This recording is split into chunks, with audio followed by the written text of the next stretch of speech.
Hello, ladies and gentlemen, and welcome to another edition of Wrestling Talks and Thoughts. I'm your host, Saheem the Dream. Thank you guys for joining us for another edition of Wrestling Talks and Thoughts. If you are joining us on Facebook Live, um, we want you to drop a like, drop a share, drop a comment, and join in on this conversation about the the Royal Rumble 2022. Jay McMahon will be with us shortly. My co-host, he'll be with us shortly. But if you are joining us, please hit that like button. If you are joining us on YouTube, give us a like, give us a comment. And also, if you're joining us on Facebook, again, give us a share so that you can share with all your wrestling buddies and they can join in on this conversation. We want to know your thoughts and we want to talk the Royal Rumble. The Royal Rumble. The Royal Rumble was a letdown. So, all right, if you guys are joining us, so I can't see your name. If this is Sean, this is Ant, whoever else is joining us, drop your name in the comment section below so I can shout you out. Also, drop your city. If you're new to the podcast, drop your city so I can shout you out. And also, when I read your comments, I'll know who it is so I can shout you out in this conversation. The Royal Rumble. Let's talk the Royal Rumble. Was a letdown. It's the first comment was a letdown. Oh man. So we had a bunch of surprises. Oh my God. Also, it's Shad, man, from the DMV. Yes, sir. Thank you, Shad, for joining me. Jay McMahon. Jay, waiting for Jay McMahon to come on. Jay be on soon. So the Royal Rumble, let's talk the Rumble. This is very interesting. First match up. First thing first, let me just say before I even get into it, first things first, let me say, did you guys have any expectations, any high expectations? Do you guys have any hopes? Did you guys have any dreams? Did you guys, imagine that Vince McMahon and the WWE would give you something different? Because if you did, then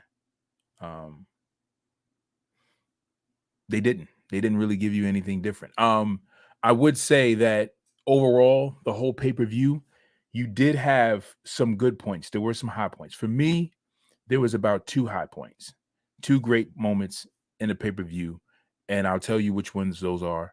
And but everything else, we could throw it straight in the trash. There's no other place to put it. There was nothing good about whatever else they did, or not necessarily good. It was just that, it was just really just, mediocre at best. They were just fillers for the rest of the pay-per-view.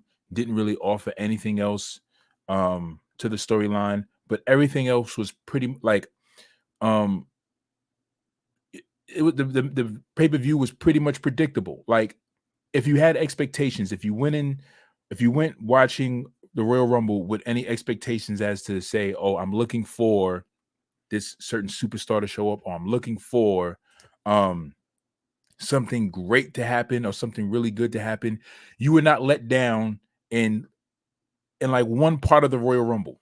I would say 2 parts of the pay-per-view, I would say pretty much. But the second part was actually kind of predictable.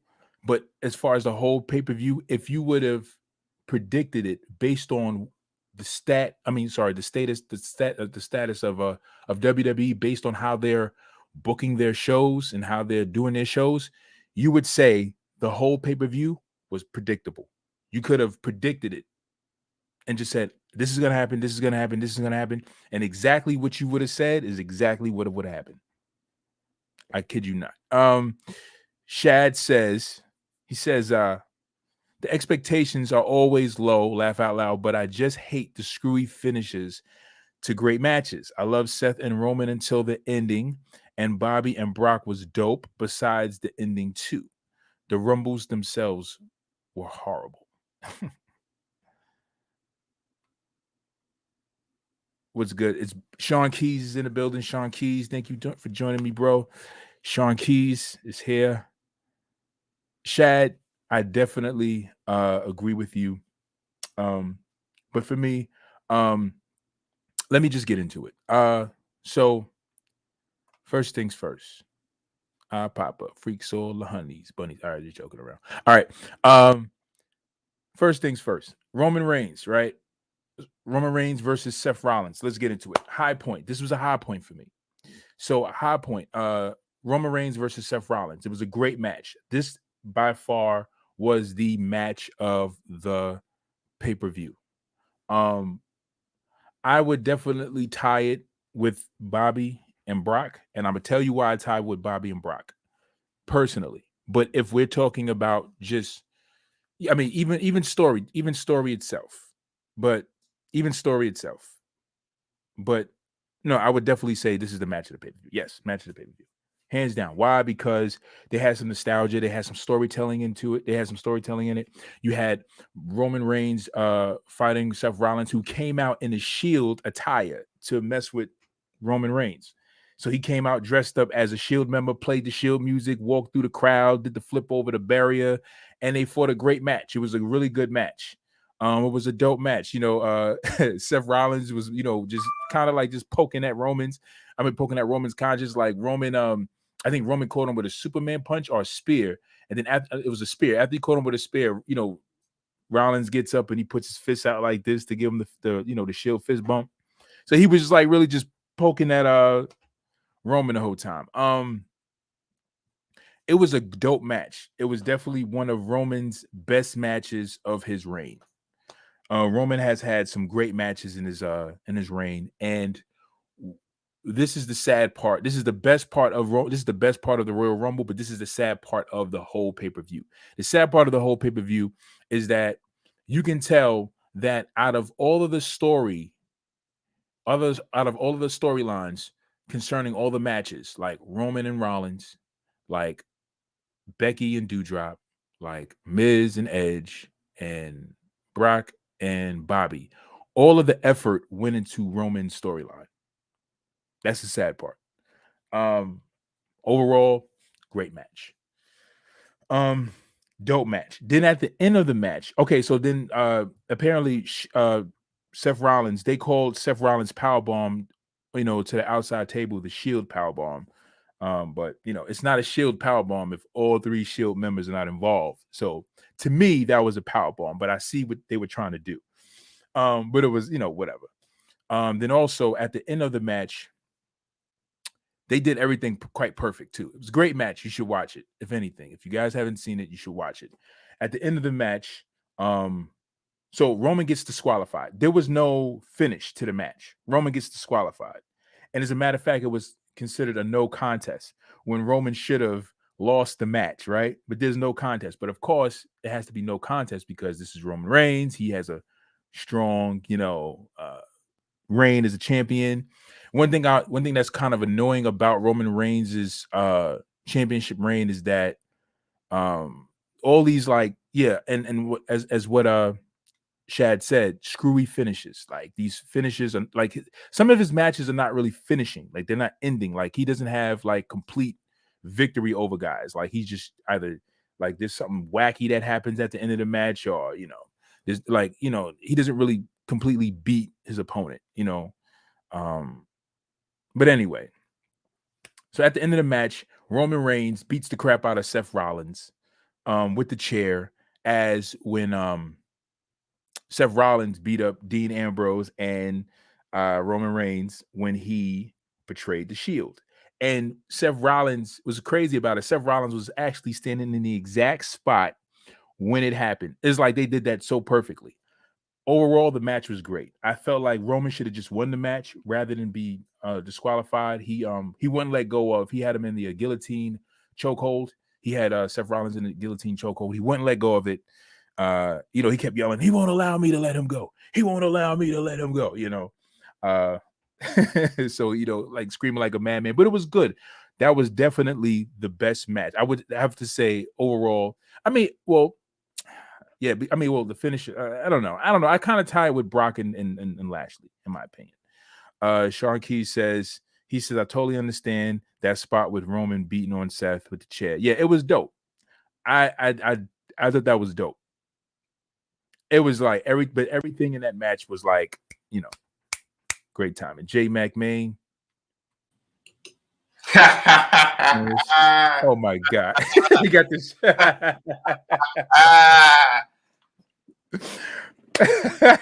had his shield and tie on. Okay. Jay McMahon with the shield attire. Tonight he is Seth freaking Rollins. I gotta laugh like Seth all day. Yeah, so I was just going over the Roman and Rollins match, just talking about the storytelling in the match, just giving my opinion. I'm still in between Bobby and Lesnar, versus Rollins and Roman, as which I thought was the best match. I'm still in between. I do think overall, you know what? It's just hard for me to kind of say it because I have something to say about Bobby Lashley's match against Brock Lesnar. Okay. Real quick, Shad says Seth psychology in that match and feud was great. Match itself was great. I just don't like the no contest, but I understand if it. I stand it if they are going to keep them both strong. My thing about it is they should have finished it because, Roman is going on to fight Brock Lesnar. There's no okay, so let me just get to it. Brock Lesnar Brock Lesnar. Let me get to it. So, Brock Lesnar, he fights Bobby Lashley, right? So let me jump to Bobby Lashley's match because these are my two high points to the whole pay-per-view. Bobby Lashley and Brock Lesnar, Roman Reigns and Seth Rollins. So Bobby Lashley fights Brock Lesnar. Let me just say this real quick. Bobby Lashley winds up winning the match because Roman Reigns interferes in the match. So Brock Lesnar loses. He comes out as number 30 in the Royal Rumble, wins the Royal Rumble. It was like you felt you kind of felt it. It was like he's number 30. He lost. But you know what? I thought that they were going to actually have Brock fight him anyway because we knew they were going to fight. But then you had him come out and win the Royal Rumble. Win the Royal Rumble. So who's going to fight Bobby, right? For the WWE title, which could have been that honor of winning the Royal Rumble could have went to Matt Riddle, could have went to Randy Orton, could have went to somebody else. But no, they had to give it to Brock. So Brock loses the title, then joins the Royal Rumble out of nowhere.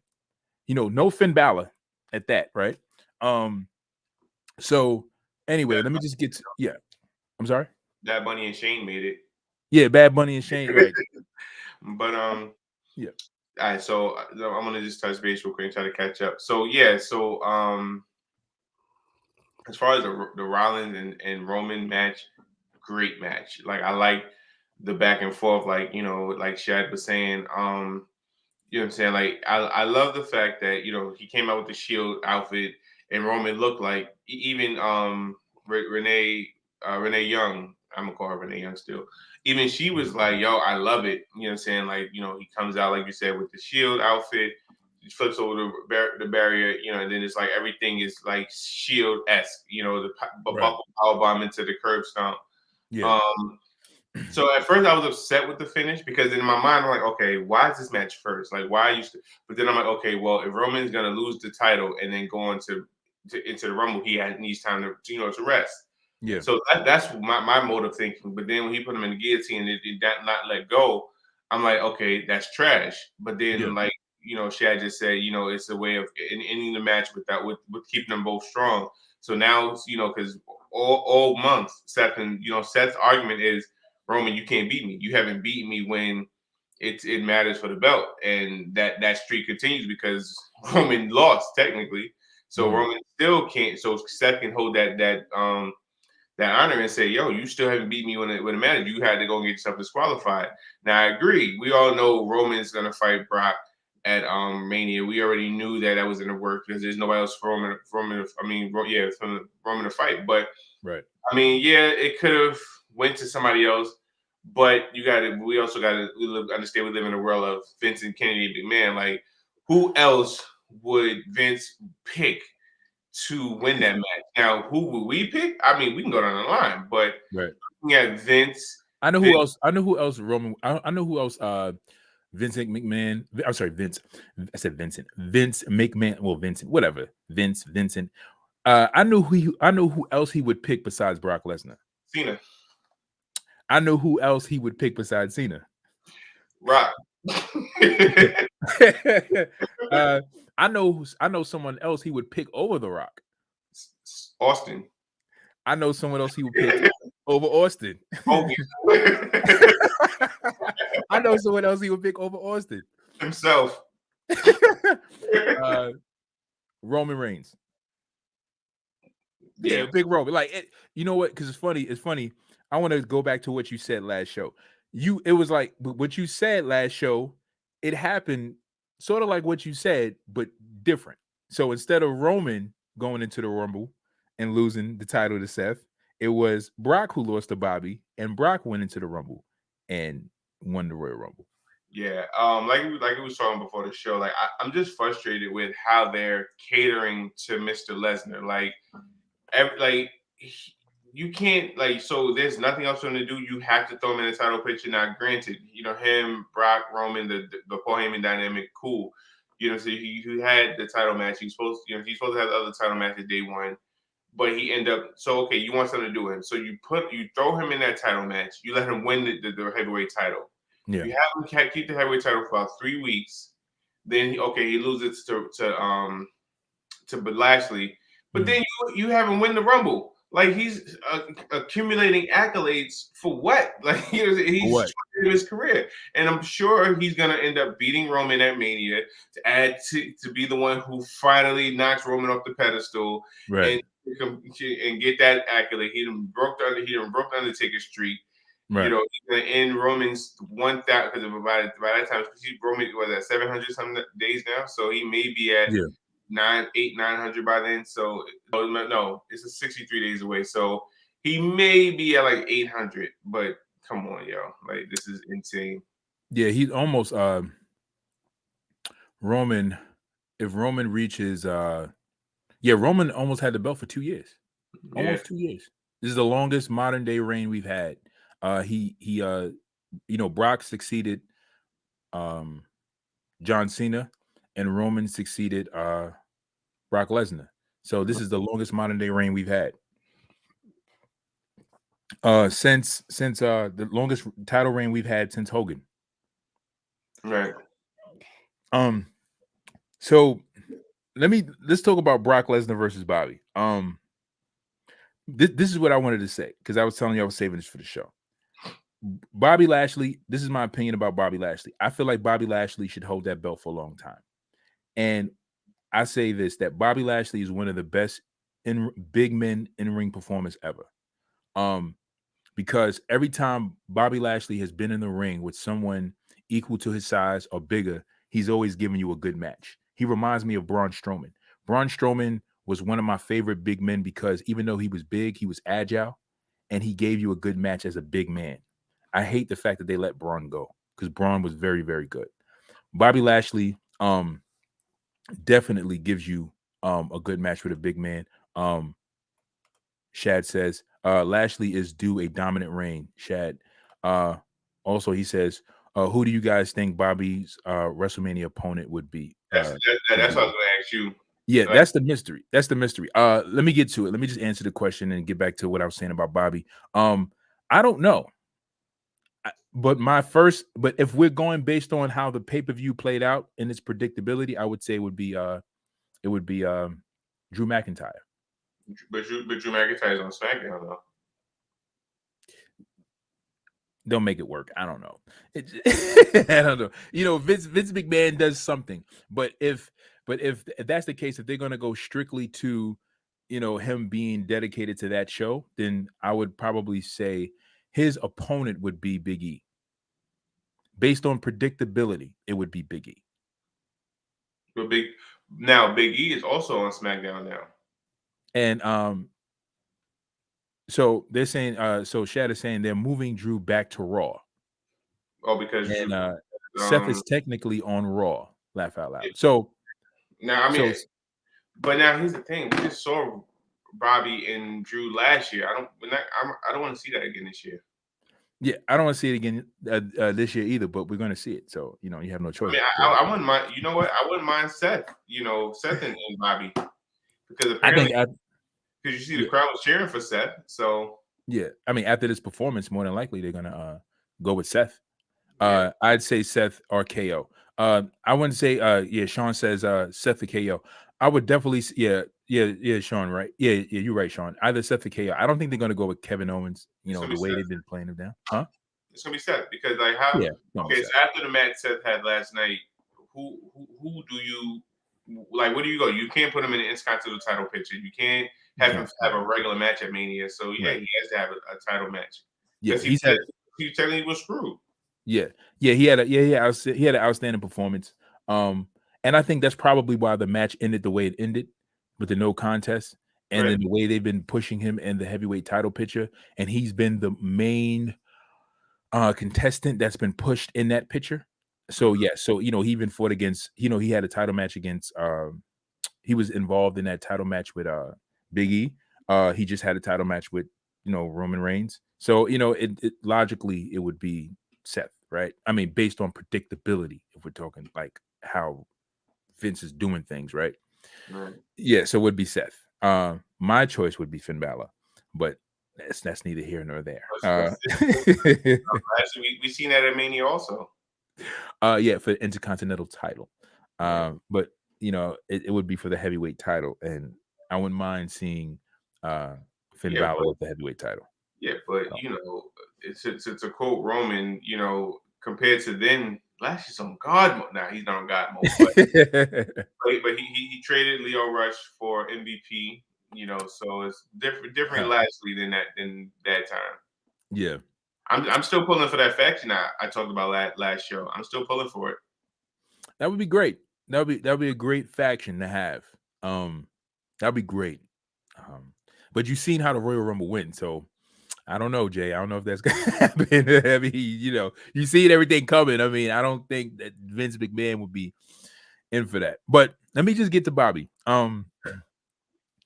So Bobby's the best. I think Bobby's the best big man and in-ring performer based on how he's handled all the big men. If you watch his match against Goldberg, you can see that Goldberg was injured. Their first match, you can see Goldberg was like injured or he was hurt. But the way that match went, it was not like how Goldberg and Brock's match went. Goldberg and Brock's match was F5 spear, jackhammer, and the match is over. Bobby Lashley actually gave you different maneuvers. He gave you Irish whip. There were things that were going on in the match. There was some storytelling happening in the match between him and Goldberg. Then you Mhm. have Brock. Then you had a Bobby versus Drew McIntyre. It wasn't a Claymore, or a spear and dominated. Like there was some storytelling happening in that match between him and Drew McIntyre. Then when you watch him and Brock Lesnar, there was some storytelling. Like they had the tie up. They had this. The suplexes. There was some. There was some movement. There's some storytelling happening. The story of strength of who was stronger between the two. And one thing I definitely give kudos to Brock Lesnar for was that Brock Lesnar allowed that match to not just be a predictable match of just suplex city F5 and then match was over. Yeah, Um, it definitely was better than I thought it was gonna be. yeah, it was a lot better. It was some storytelling happening in that match. So it was the test of strength. Brock Lesnar, I definitely give some kudos to him. But the main superstar I definitely have to give that respect to is Bobby, because Bobby has been doing a great thing with big men in the ring and storytelling. Like every big man he's fought, it has not been a predictable match. He's giving you a match. You know what I'm saying? He's giving you some storytelling with the match, whether it's through strength, whether it's through who's stronger, who's smarter, who's more cunning. With him and Drew is who was more cunning. With him and Brock, it was who was stronger. Who was more dominant, but it was a great storytelling. Um, the way the match ended, I'm not necessarily mad with the ending, but I would I would have liked for Bobby to win. Brock has nothing to really gain by beating Brock. I mean, by beating Bobby Lashley, but Bobby has something to gain by beating Brock. To solidify himself as a champion, as a dominant champion, as a strong champion. I feel like with Bobby Lashley, some of his victories did not have to be tainted. He could have just won them clean. But what did you think about that match? Like I said, it was definitely better than I thought. I like the spot where he tried to put him in F5 and he ended up, reversing it, putting him in the hurt lock. That was pretty dope. But then it was cliche. Once he went for that F5 and his legs hit the ref and the ref was out. I'm like, okay, Roman, here comes Roman. Now I thought the reverse. I thought, so how they did it, I thought the reverse was gonna happen. I thought that Brock was gonna cost Roman his title, and then Roman. But I guess technically Brock's the baby face and Roman's the heel, so it will make sense for Roman for them to do the reverse order. I guess, but the highlight of that match was that new ring announcer. Who is she? Yeah, who is yeah, I was like, wait a minute, I'm out. Who is this? So yes, so one thing we didn't talk about is the swerve of that whole Brock and Bobby match. Mm-hmm. Paul Heyman giving the belt to Roman Reigns so that Roman Reigns can hit Brock Lesnar over the head with the belt and win the match. Mm-hmm. Sean Keys is in agreement with you. Yes, God, who is she? Yeah. they said what's her name? Bray Wyatt's fiance. Oh, shoot. I know her name. Jeez. It's right here. Yeah, I know. I can't think of it, but it'll come to me. It'll drop. Yeah, but yeah, they're like, yeah, who? Okay. JoJo. Yep. They're like, JoJo who? Okay, no problem. He said, "Nah, that's not her." Sean says, "Nah, that's not her." No, it's not. We know it's not JoJo, but just JoJo's replacement. Yeah. So yeah. Yeah. He says, Sean says, that girl name is Samantha, I think. Yeah, Samantha Irvin. Yeah, Shad says it wasn't Samantha Irvin. He said wasn't it Samantha? Is Samantha Irvin? Okay. Yes, it was Samantha Irvin. Yeah. She would. Yeah, but JoJo used to be the ring announcer before, where everybody was like, "Oh, okay, JoJo, yeah, JoJo, yeah, all right, JoJo." And we got Samantha Irvin. I'm like, okay, okay. That was a Triple H hire. It definitely wasn't a Vince hire. Definitely a Triple H hire. You could tell, the quality of the yeah.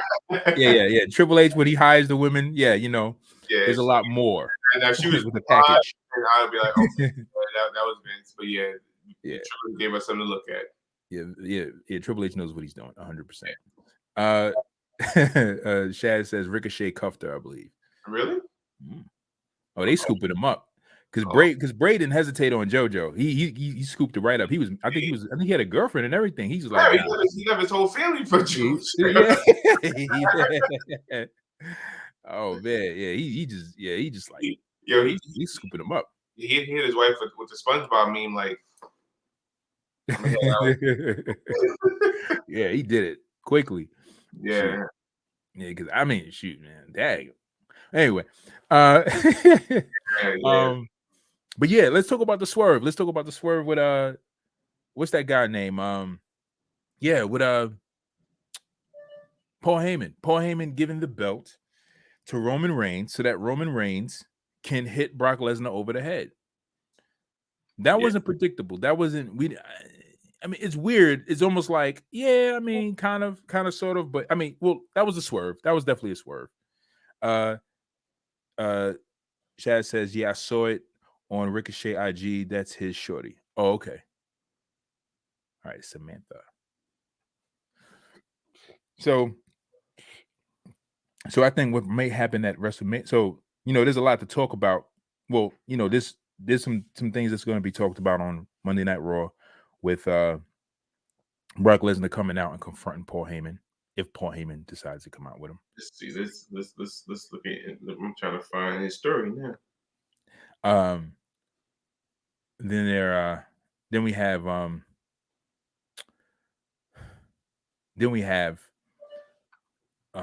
WrestleMania, which may be another swerve for Paul Heyman to turn on Roman, and that's how Brock may win.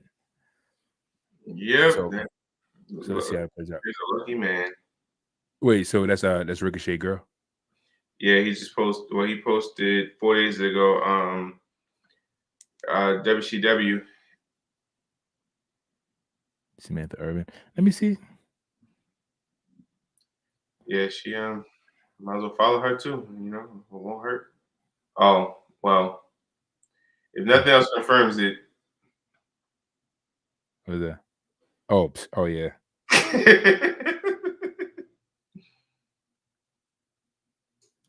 Samantha Irvin. I wonder how long she's been with the company. Matter of fact, I never seen her. I didn't know. As a matter of fact, I didn't notice it until you mentioned her. Yeah, They she's got, nice. they got a lot of kissing pictures.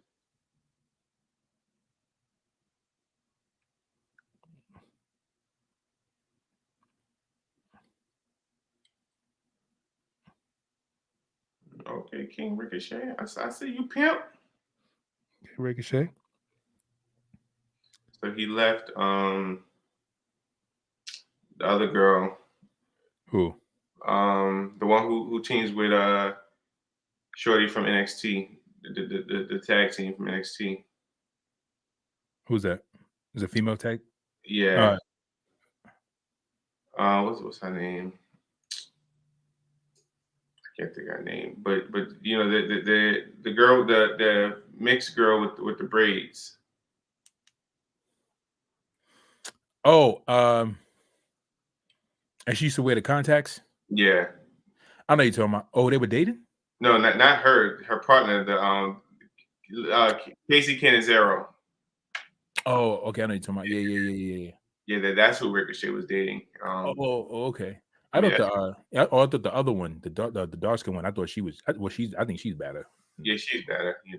But Ricochet definitely upgraded with Samantha. But yeah. Yeah. So, all right. So did you see the Dewdrop? Your favorite diva of all times, No, diva I saw Dewdrop. Your girl Dewdrop that was dropping the dew I on Becky. I fast forwarded that whole match. I want to see how I knew Becky was going to win, but I want to see how Becky won. But that's all I saw.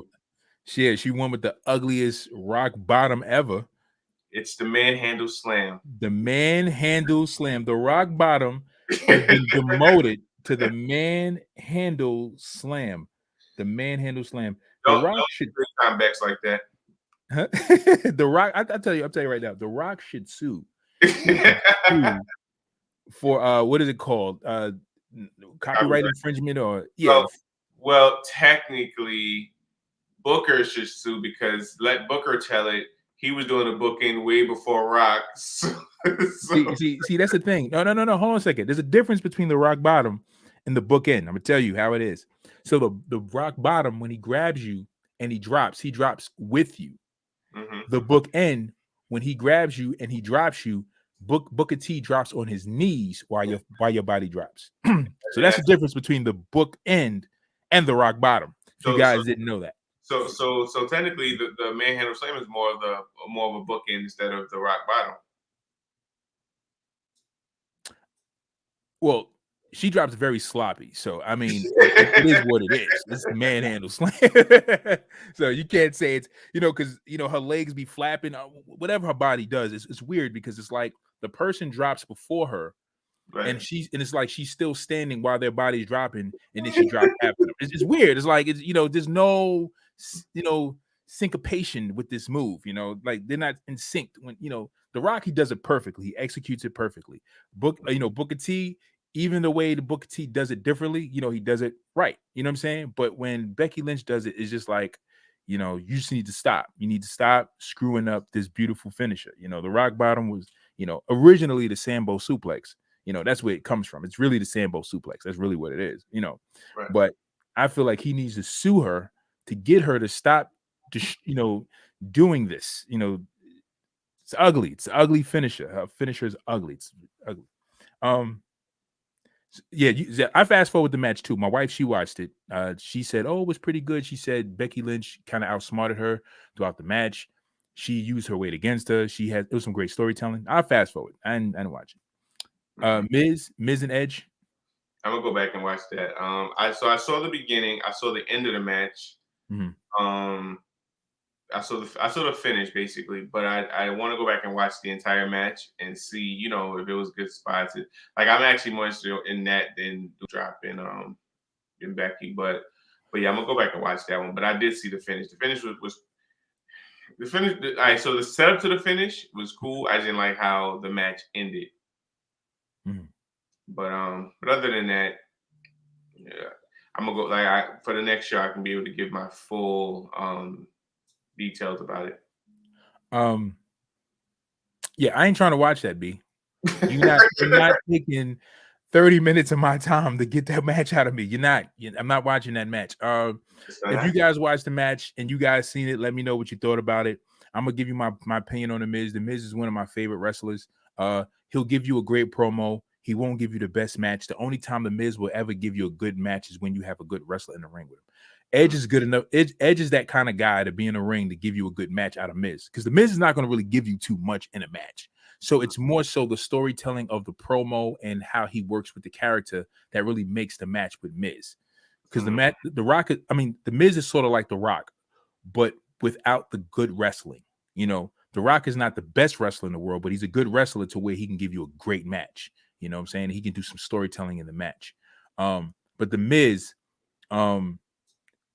where he falls short at where The Rock exceeds at is the fact that The Miz is not that great of a storyteller in the ring. But he sells great on promos, to whereas you watch the match to see the outcome of the match. So The Miz fighting Edge, would on paper sound like a good match, but as far as the promos that I've seen, has not been worth it. You got Maurice out here hitting women with bricks. It's crazy, B. It's crazy. He said what? Brick City. Out here smacking Beth Phoenix with bricks. You know what I'm saying? Like it's crazy in the street, B. But I tell you right now, you can't get 20 minutes out of me to watch that match. I'm not watching it because the promo work was horrible.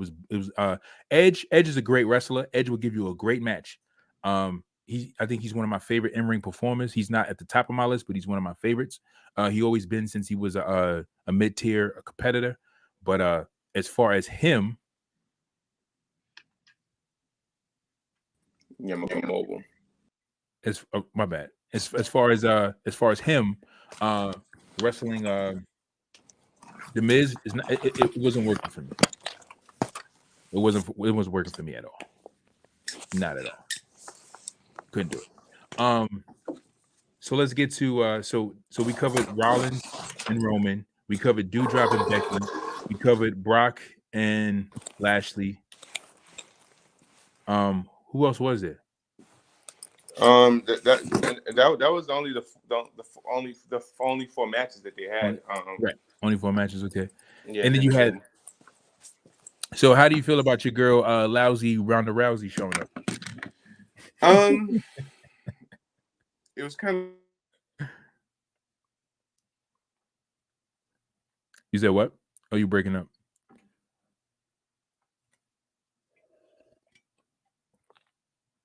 Jay, you get me? I can't hear you. You breaking up? No, I can't. How about now? I get you now. Yeah.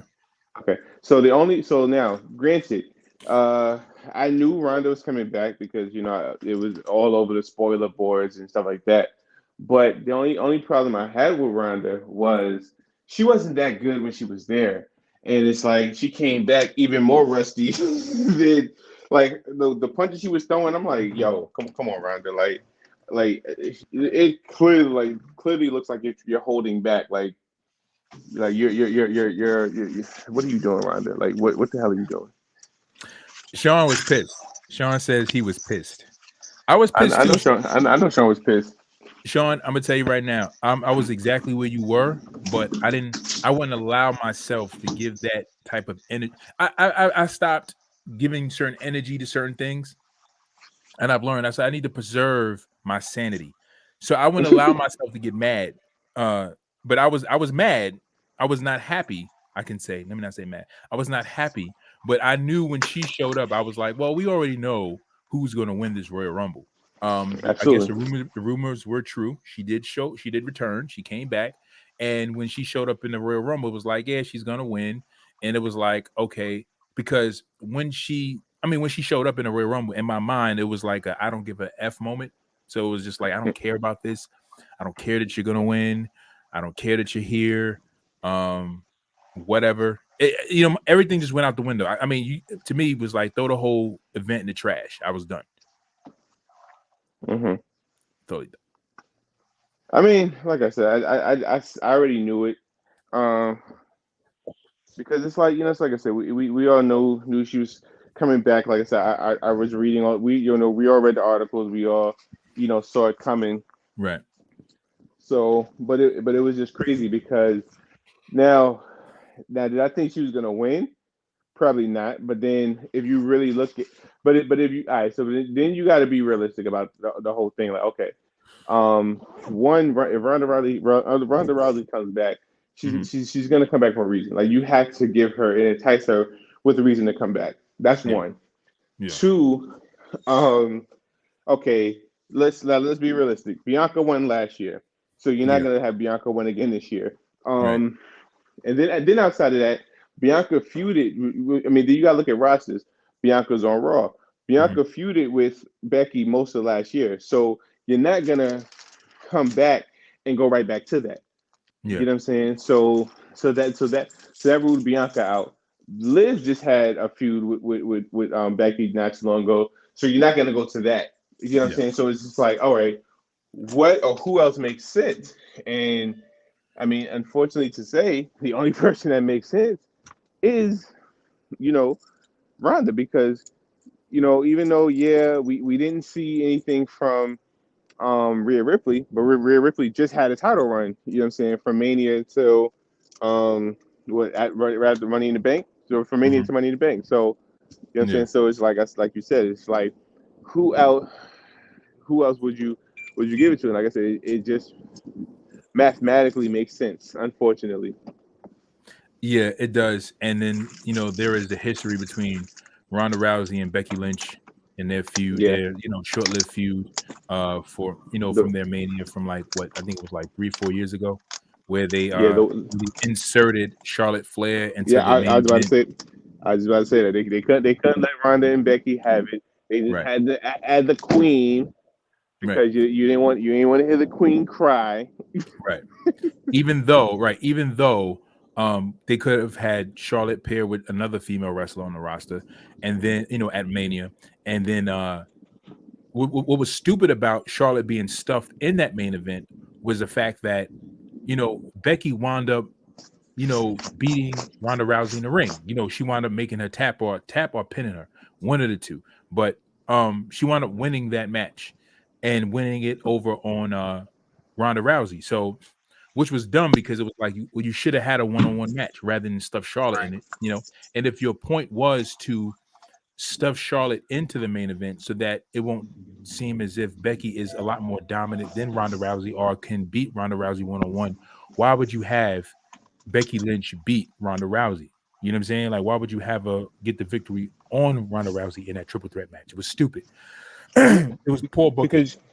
Because you basically put Charlotte in the match, so therefore you can have star power going into the match, and you can be like, okay, well, we have at the time 3 of our top women in the company in the main event, and then Charlotte has to be a part of every first. She was part of the first women's heavyweight championship match. She was part of the first women's Hell in a Cell match. She was part of the first women's Royal Rumble match. So she has to be part of the first something. And being that women headline and main events at WrestleMania for the first time, why wouldn't she be part of that? You know what I'm saying? Right. So it's just. Yeah, and it was like, So, it's ridiculous. She is the John Cena of the women's division. Yeah, whether she likes it or not. Whether she likes it or not. Being shoved down our throats.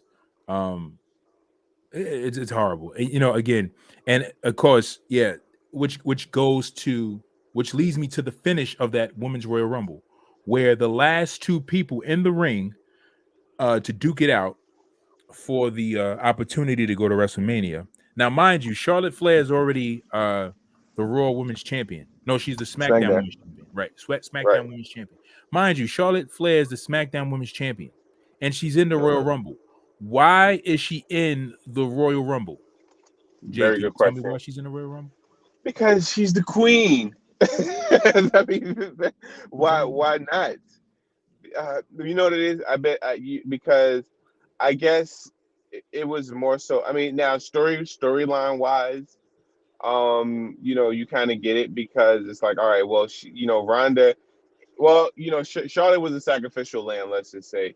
Now, was I happy with her eliminating? Because what was it last? No, yeah, last year when we watched it together and Bianca and Rhea eliminated Charlotte. Like Right. that It was was the happiest day. Well, this is one of the happiest days of your life. I don't want to say the happiest, but one of definitely but one of. I definitely put that up there as one what of. Yeah. But but and then it's like this year for her to to eliminate both of them, it was just like, okay, really.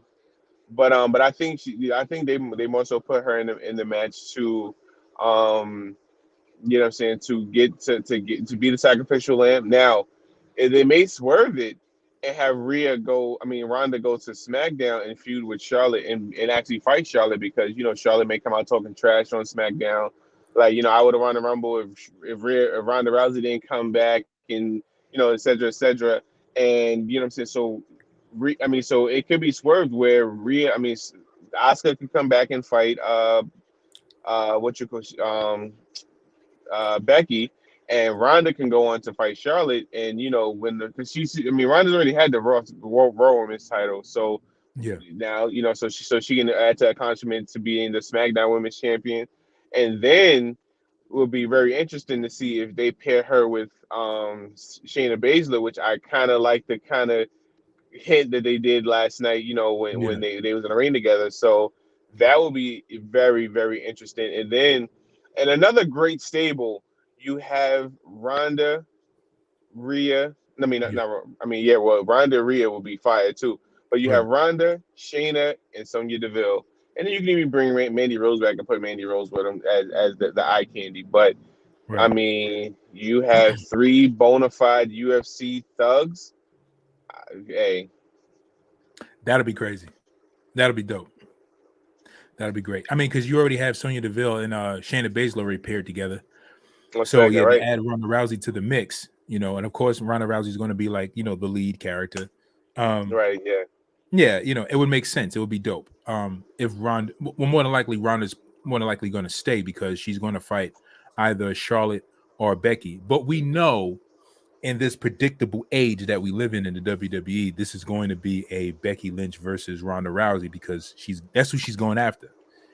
I mean, well, so from what I was reading, Ronda's supposed to be. She has 2 manias in her.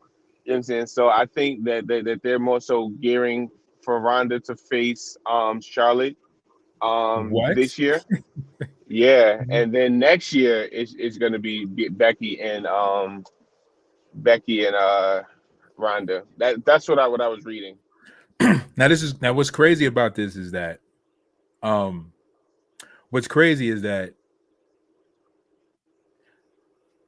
Bianca Belair and Sasha Banks put on a classic last year. Yes. They put on a classic match. You had a triple threat match with Charlotte Flair, who's supposed to be like, who deems herself the best women's wrestler of the division. And no, granted, Charlotte has had classic matches. You know what I'm saying? She has some great matches. But I mean, as far as a WrestleMania moment, she's never had a great WrestleMania moment. Her WrestleMania matches have been, mediocre at best. You know what I'm saying? There's been victories for her, another notch in her belt. Without great storytelling, it was just her going over. But the thing about it is that she just they just had a classic match. Why is Bianca Belair or Sasha Banks not inserted? They have to somehow, some way put Bianca Belair or Sasha Banks in the marquee for WrestleMania for a women's match, title match. They have to do that if they want a good women's match. Bianca Belair or either one. They put on a classic match. Right, I agree. But then but you got to also realize, Mhm. Sasha has just come back from injury, which is hence why she pretty much didn't have a lengthy Rumble run last Right. night. Um, and then it's like, I mean, there's other ways you can do it, because Romania is 2 nights. You know what I'm saying? So Mhm. I mean, so there's ways of trying to add Sasha to it. I mean, Sasha and Bianca too. Now, granted, you're right. They do need a marquee match, but it's like, who the hell is? Oh, okay. I'm about to say, who the hell is the women tag champs? But okay, but it's Zelina and which goes. I mean, Yeah. I mean, How quickly you forgot? right. Because it's not. It's Who cares? Like Yeah. now I like Queen Zelina. Don't get me wrong, but the other Carmella, yeah, no. I mean, I like But Carmelo, I but do I like just the don't know what you saying. old Carmella, yes. The most beautiful woman in all of WWE, Carmella, no. She needs to Yeah, bring back the moonwalk. the the moonwalk. That was Lana who used to pop lock. She used to do the pop lock, and she used to pop lock when she's doing. Lana was the pop locking, yeah. And Yeah.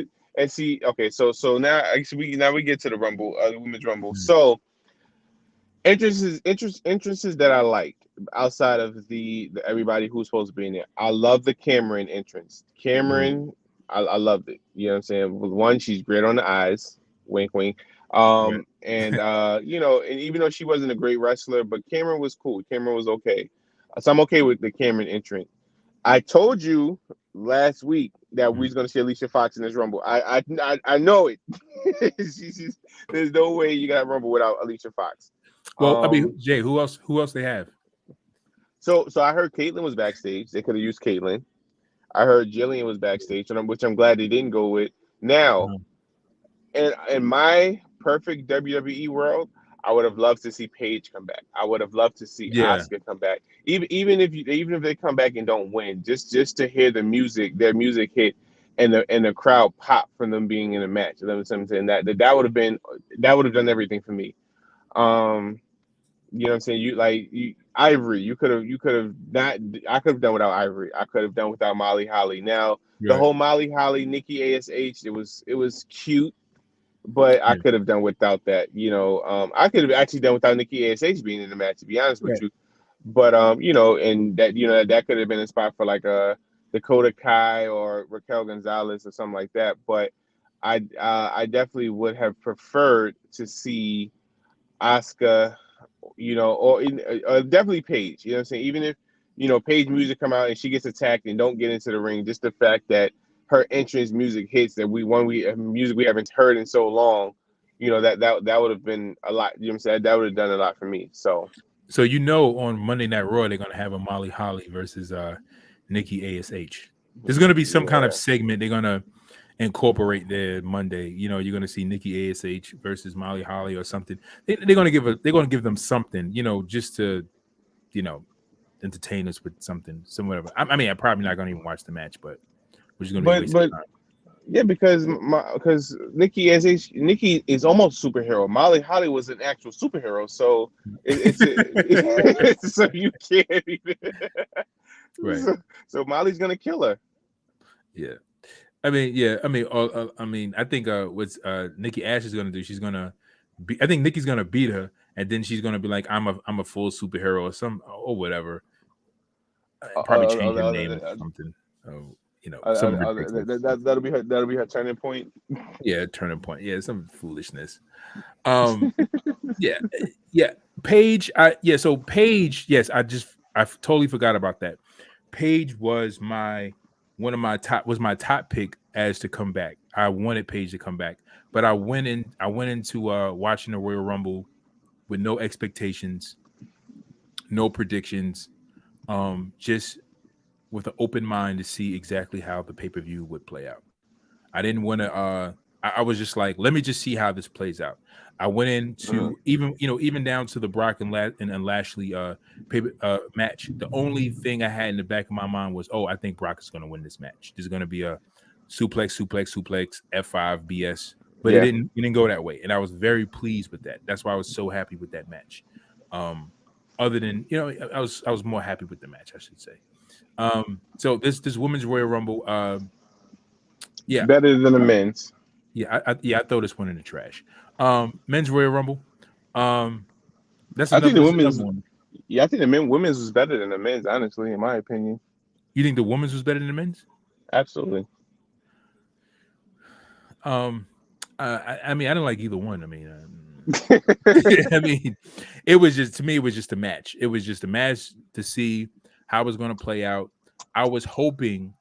It's so weird. It's like when it comes to WWE, when you have these hopes of what is the most logical thing to do, we don't get those results. And it was apparent that the victors are the last two people in that match of the Men's Royal Rumble should have been Matt Riddle and Randy Orton.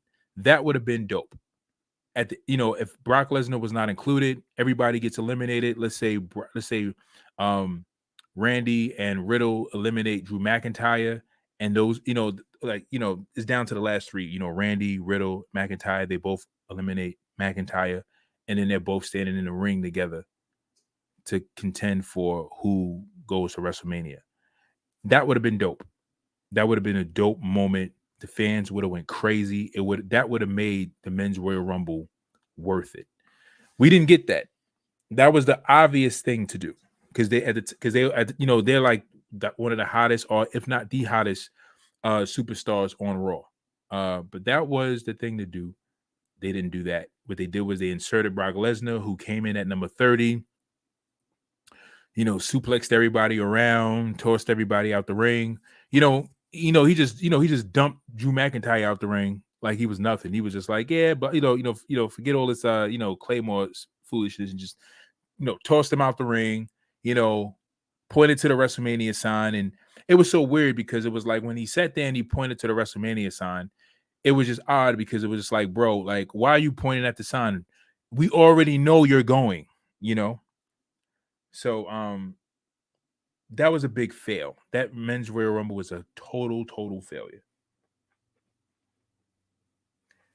I thought it was the worst. Jay, you there? All right, he's probably all right.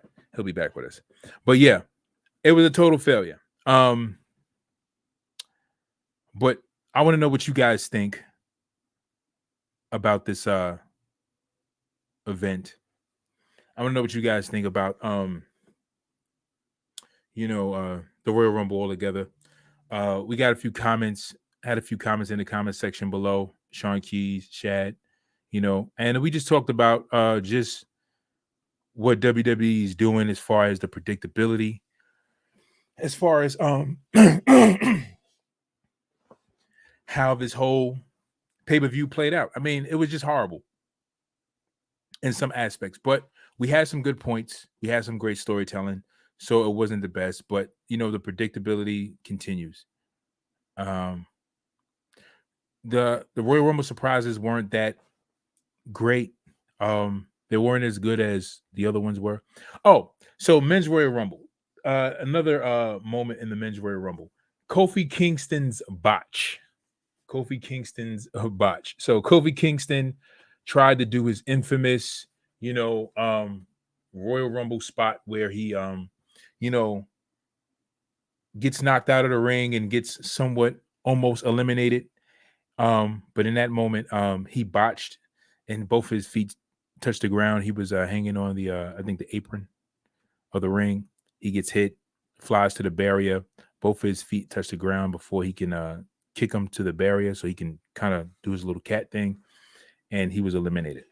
So I believe that was a botch. He wasn't, I believe he wasn't intended to be eliminated, but he was eliminated. But yeah. So man. So we got Brock Lesnar versus Roman Reigns at WrestleMania. We don't know who Bobby Lashley's competitor going to be. But the rumor is that Drew McIntyre is going to go to Raw. Somehow they're going to insert. My prediction is somehow they're going to put Drew McIntyre in the Bobby Lashley picture, and they're going to fight for the title. I don't know how, but we're going to know on Monday. But it might be Seth. It might be Seth Rollins, who might be the somewhat choice, or it seemed like the obvious choice. But what are your guys' thoughts? What are your hopes? What are your expectations concerning WrestleMania? It seems like this WrestleMania is going to be just as predictable as Royal Rumble. I don't know, man. I don't know. I'm just really in an in-between place when it comes to just this just what they're doing with the storytelling, because there's so many other great stories that could be told. We don't know what's happening with Damian Priest and his title. He's been going on his Madman rant, getting disqualified in his matches. We need a new United States title holder. Shinsuke Nakamura, Intercontinental Champion. We need a new Intercontinental Champion. We just have competitors who just holding belts or just filling slots and not really necessarily giving us good story other than what we have or what we see for Roman Reigns. Roman Reigns is beginning most of the storyline added to him. He's a top star as of now. Some of the guys commented in the group saying that Roman Reigns is now a megastar because of this match that he had with Seth Rollins, that he should be considered a megastar. I wouldn't give Roman Reigns, the accolade of megastar. He's a top star, but I wouldn't say Roman Reigns is a megastar. Megastar status is something that's acquired by the draw factor, based on how much you can draw to the company, how many people you draw, in as viewers. Hogan was a megastar. Austin was a megastar. Rock was a megastar. Those guys, they were megastars. Bruno Sammartino, those guys, they were megastars by backlink. People who drew people who didn't watch, So those are megastars. Roman is not a megastar. Roman is a star. He's a big star, but he's not a megastar. He's one of my favorites. Yes, he's one of my favorite wrestlers, but he's not a megastar. Megastar is based on drawing power. It's based on getting people to watch you don't really watch. But he's definitely one of the best heels that we've had in a long time. I think he's one of the best heels we had. I think he's the best heel. Who was the best heel we had since Triple H? A lot of fans say Randy Orton. Who is the best heel we've had since Triple H? The best heel we've had since Triple H.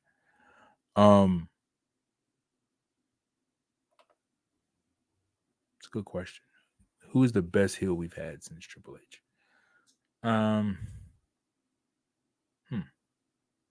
I would like to definitely hear you guys' thoughts on that. Who's the best heel we've had since Triple H? Some people would say Roman. Some people would say Randy. Some people would say Seth. Some people would say Kevin. But the best heel since Triple H, I don't know. There was just so much that went into his character. It was amazing. But anyway, rumor mill, what's going around, news and rumors. There was some news and rumors going around that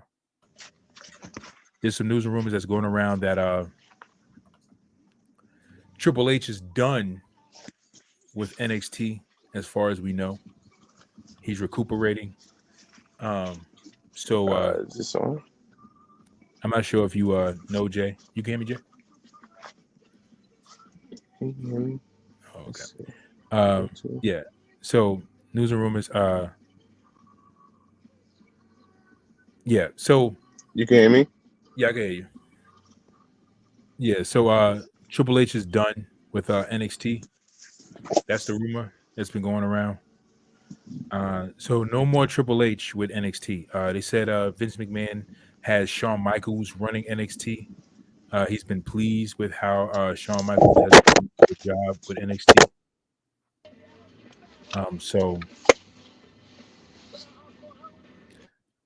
But I guess we kind of seen that coming based on how Vince McMahon has been running things. That more than likely Triple H would put his hand, take his hands off of it because how Vince McMahon just came in and just pretty much changed everything. That Triple H and Sean and William have worked so hard to put together.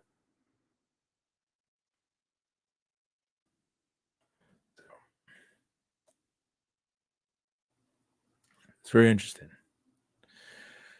Man. Interesting. So the new there was a rumor that Lana was reportedly in talks for the WWE return. She was supposed to be there, but she didn't show up. News on Finn Balor's whereabouts after missing WWE Royal Rumble. Where was Finn Balor? So right now I'm going to talk to you guys about Finn Balor's whereabouts. Where was Finn Balor? So it says the first ever Universal Champion Finn Balor was noticeably absent from the WWE Royal Rumble last night, not appearing in a match on the card or the Rumble itself. An update from WrestleVote. Let's see. Just one moment. Okay, it has been confirmed. Let's see. It's been confirmed through a source that Finn Balor absent is not injury related. He is healthy. However, he is currently out of the United States. WWE expects him to be back and ready to compete with plenty of time before WrestleMania. So Balor had an ongoing rivalry with Austin Theory on Raw for several weeks, culminating in a loss to Theory on January 17th episode. He has been off television since that match, but as noted, will be back in the near future. In a recent discussion with Mark Andrews of NXT UK, Balor explained how he actually was hoping to work with NXT UK at one point. However, WWE wasn't keen on the idea because they needed him back on SmackDown. They needed Balor to be back on SmackDown just so he can, go through that ridiculous feud with Roman Reigns that bared no good fruit. Believe it or not, I actually so this is what happened with Finn Balor. He says, believe it or not, I actually pitched to go to NXT UK when they asked me to go to SmackDown. Finn said I countered because I knew because I knew the time with NXT was coming to an end. It had been 2 years and I worked with everyone. It was not really much more I can do there, I felt. And the idea came that I could go to SmackDown, and I countered pitch with NXT UK, and they said maybe in a couple of years, but we need you on SmackDown right now. Like for me, a move to NXT UK would have been the move. There are so many great guys there, obviously closer to home. I've been stuck in America for the past 2 years with COVID, kind of heightened the feeling of isolation in WWE and like in the bubble, like away from my friends and family. So there was kind of a multiple reason why I wanted to go to NXT UK, but the main one was guys like Noam, A-Kid, and all these matches that I've really haven't had a chance to put together, and that was like a fresh challenge. Of course, I would have liked Finn Balor to stay in the States, but he pitched. And I think one of the reasons why it was a good pitch for Balor to go to UK was because they're not really doing much with him on the main roster. You know what I mean? So, and they should be, and they're wasting talent.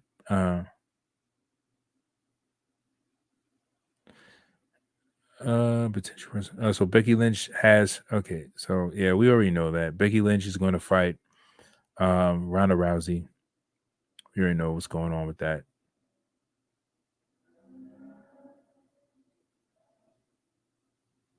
So Corey Graves claims that Brock Lesnar stole his WWE Royal Rumble spot. Okay, WWE Raw announcer Corey Graves has joked that Brock Lesnar stole his 30 spot in last night's 30-man Royal Rumble. Because you guys don't know that, some of you guys know that Corey Graves has been cleared to wrestle. So he's all healed up. He's cleared to wrestle. He's rested. But he's joked about it. But he joked about it, so it wasn't really serious. But anyway,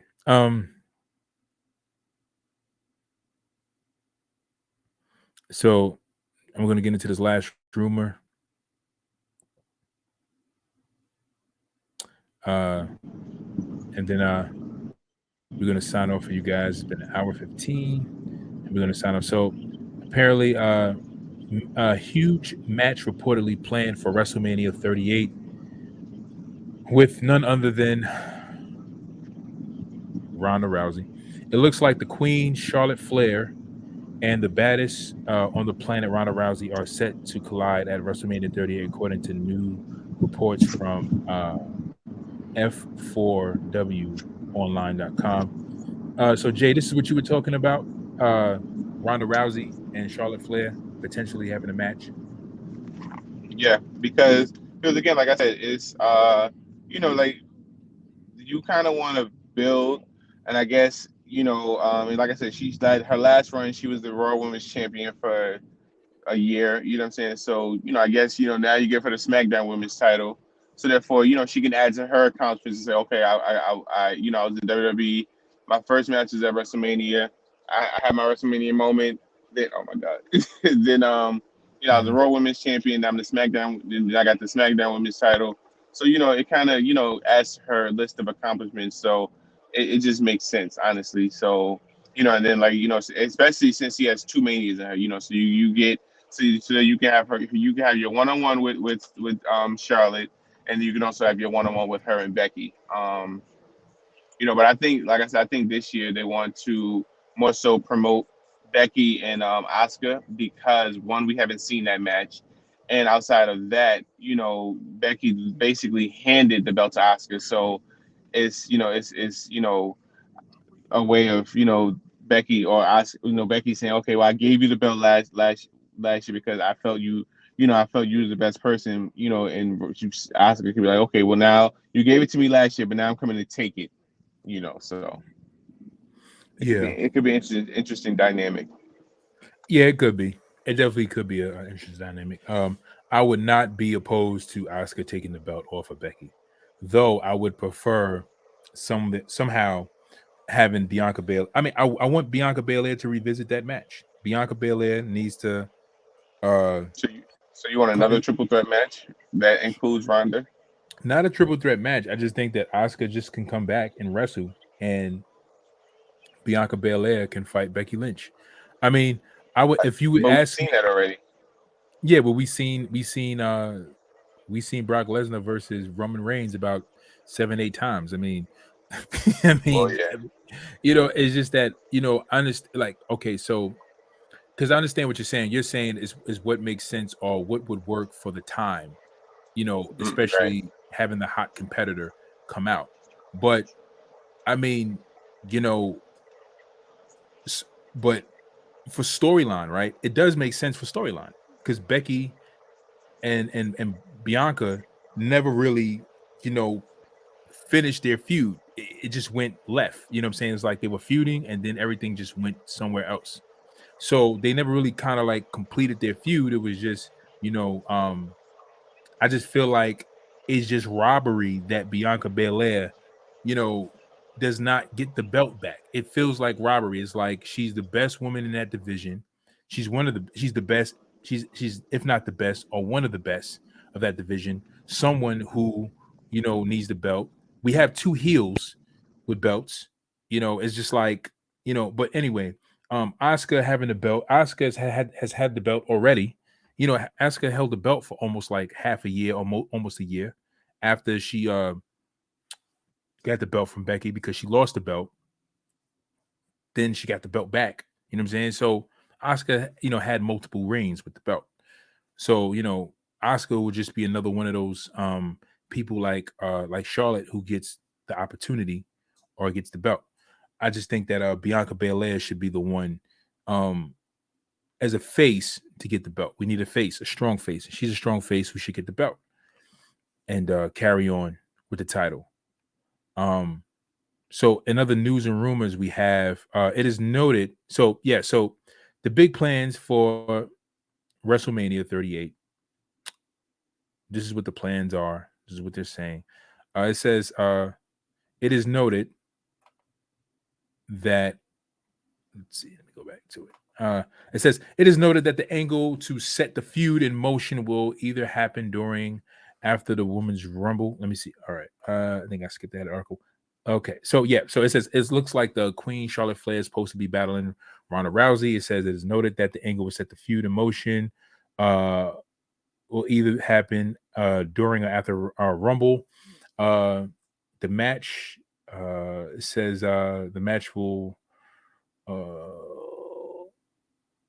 it said it's going to start. The current SmackDown and Women's Championship will be on the line voluntarily. It says the current SmackDown Women's Champion voluntarily puts herself into the Rumble and claims she will choose who challenges her for the title if she wins. Rousey encourages Rousey's entourage and stylists have been in St. Louis since yesterday, and there has been talks of Rousey appearing on Raw tomorrow night.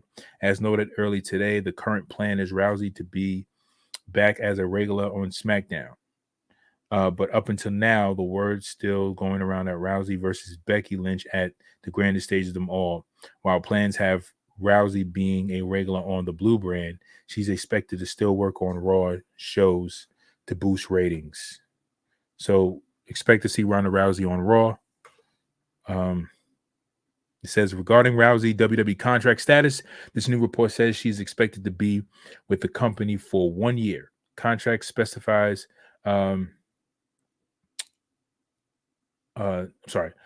contract specifics have not been revealed as of this writing. But it was noted that this new deal is not just for the Rumble and a Mania 38 storyline, but instead a substantial run with numerous appearances.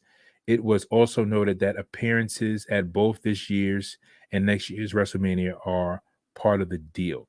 This is a major bone thrown to Fox, who had originally wanted both Brock and Rousey as regulars on the show. It is being speculated that Rousey versus Lynch will be a main event for next year's WrestleMania. Blah, blah, blah, blah, blah, blah, blah, blah.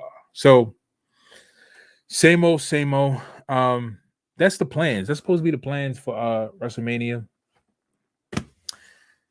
Ronda Rousey and Becky Lynch is already set in motion. Nothing new, no new pushes, no new we have no new pushes, nothing new as far as what we're gonna get with our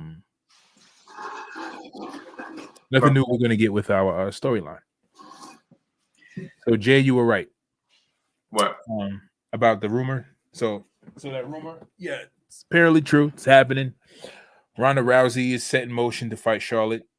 Right. Yeah. I was reading because, like I said, she signed off for 2, manias. So she signed for a 1-year deal, but I guess the 1-year deal will include 2 manias. So one would be her fighting, Charlotte this year, and next year her fighting Big Time Bex if she's going by Big Time Bex at that time next year. So yeah. So right now I'm just looking at who's supposed to challenge Bobby for the title. That I don't know, because if you look at if I don't want Drew to go back to Raw, leave him on SmackDown, because that was the purpose of the draft, to get him away from the title picture. Now I would like I said, as we said, we love to see Seth, him and Bobby go at it.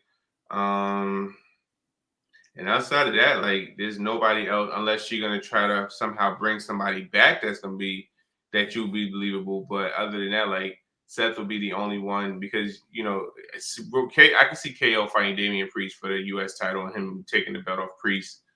I don't think they're gonna put Kevin Owens in the heavyweight title picture. And when you look up and down the roster, like I said, Vince, as you said, Vince doesn't have faith in Finn, which would be but he doesn't see Finn as a heavyweight champion. So, we don't see that. Nobody in the Hurt Business, because the way Bobby been violating them. Yeah. So I thought the swerve was going to be at one of the swerves at Royal Rumble between Brock and Lashley was going to be that the Hurt Business was going to join in and help Bobby win against Brock. I thought that was going to be a swerve. Well, he already told him he don't need the help and he wants him to stay away from him. So yeah, I mean, but we've seen swerves like that before, where they be like, "Oh, I don't need your help. I don't need you. I'm going over here," and then all of a sudden, this guy pops up and helps him out, because it was all a plan to make those people unsuspecting, unsuspecting, people in that match or in that situation. So I don't know. I can see that. But yeah, like I said, if you look up and down the roster, like you don't see definitely not Austin Theory. Yeah, like I said, if you look, like I said, unless Vince is bringing someone back, to have a high profile match or to do something, I don't see anybody else. Nobody currently on the roster outside of Seth. Yeah. Let me see. Yeah. There you go. All right, there you go. Yeah. Yeah. Anybody outside of Seth, yeah. It's pretty much like, there's some notes. This is my last thing on news and rumors. There's some notes about Bobby Lashley winning the match, which I'm very interested in knowing about. Here we go. It says, as noted, Saturday, WWE's Royal Rumble event saw Bobby Lashley become a two-time WWE champion by defeating Brock Lesnar. Lesnar was attacked by Universal Champion Roman Reigns, and he was assisted by Paul Heyman, who turned on the Beast again. In an update, a post-Rumble report from WrestleVotes noted that WWE officials have not decided on a WrestleMania 38 challenger for Bobby yet. Lesnar had to be the winner here. I'm told that they legitimately have no idea what the WWE title match at Mania is going to be at this point. So avoid the old pigeonhole, the report said. It says Lesnar. Mm-hmm. Yes, this is when they're making all their phone calls like, "Hey, what do you think about Mania? Are you free?" Right. Yeah. Hey, John Cena, you gonna come back and fight Bobby Lashley again? Yeah. Lesnar. It says Lesnar went on to win the 30-man Royal Rumble main event. It has been expected that he will challenge Roman Reigns for the Universal title, but nothing is official yet at this point. Whatever. Stay tuned for more Rumble plans and yada yada yada. I mean, and see, here's my issue. Like, okay, so you have Mania. So, like I said, typically around this time we'd be getting ready for Raw to see what's going to happen tonight, but we have a whole nother day to sit and wait and wonder what's going to happen. Yeah. Yes. So yeah. I feel like that's the big thing. That's the real big thing right now is to have is to find out who Bobby's competitor is. I mean, we know Roman and Brock is gonna battle it out. We know that, like, that's just written on the wall. Mm. So we already know what's expected at Mania. Do you have any? Are you excited about Mania? Because this road to WrestleMania is probably one of the most lackluster ones, I would say. Yeah. Yeah, there's nothing really exciting about this one here. Yeah. Last year we had who we had? We had Bianca Belair, which was good. We had who else we had? We had Drew McIntyre, who fought against Bobby. We had Roman, who went against Edge, and Edge won the Royal Rumble, which I wasn't too happy about. It's like, why?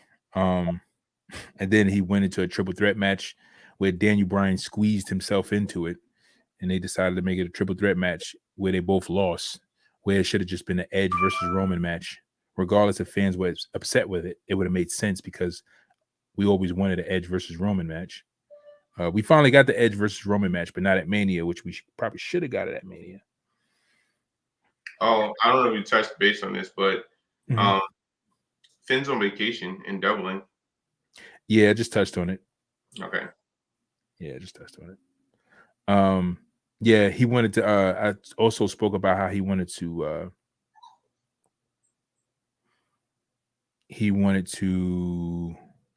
So here's my issue. Uh-huh.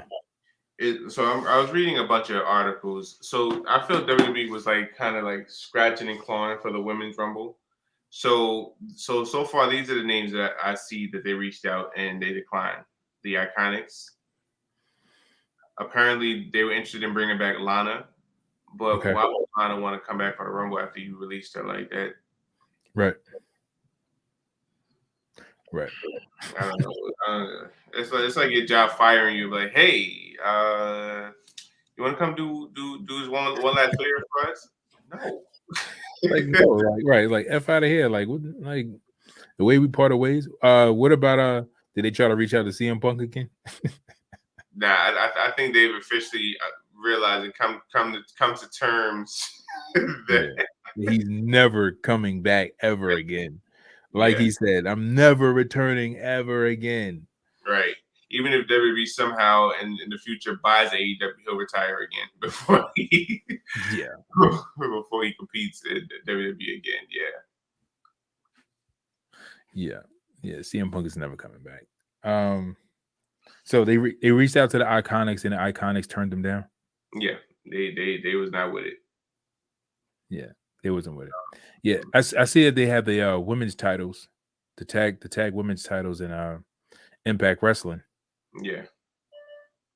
So they're doing good. They're looking good. They're looking good too. They're looking good. They're doing good.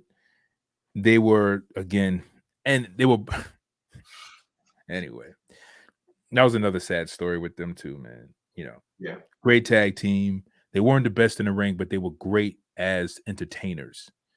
And they, even though Billy Kay was annoying, but they were good. They were annoying, right? And I think splitting them up was the beginning of the doom for like whoever had the idea that was like they I hope they got the part of one of the mass releases because right. It's weird because I'm starting to feel like when I start to see these situations happening with some of these performers, I'm starting to feel like there's a whole bunch of nepotism happening, or there's some personal thing against some of these performers because some of these decisions do not make sense. And I'm like, I don't know if it's Vince McMahon or it's his booking team that's allowing these things to happen. But you look at some of these things and you're just like, why did you think that would work? Or why would you do that? And that's bad for business. Like that doesn't work. They do it anyway. I don't know why. It's just like, why would you do that? Like, why would you break up something that's working?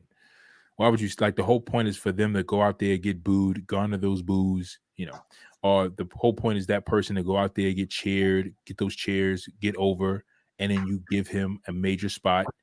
So that way, you can have a great show. Right. So, but anyway. All right, guys.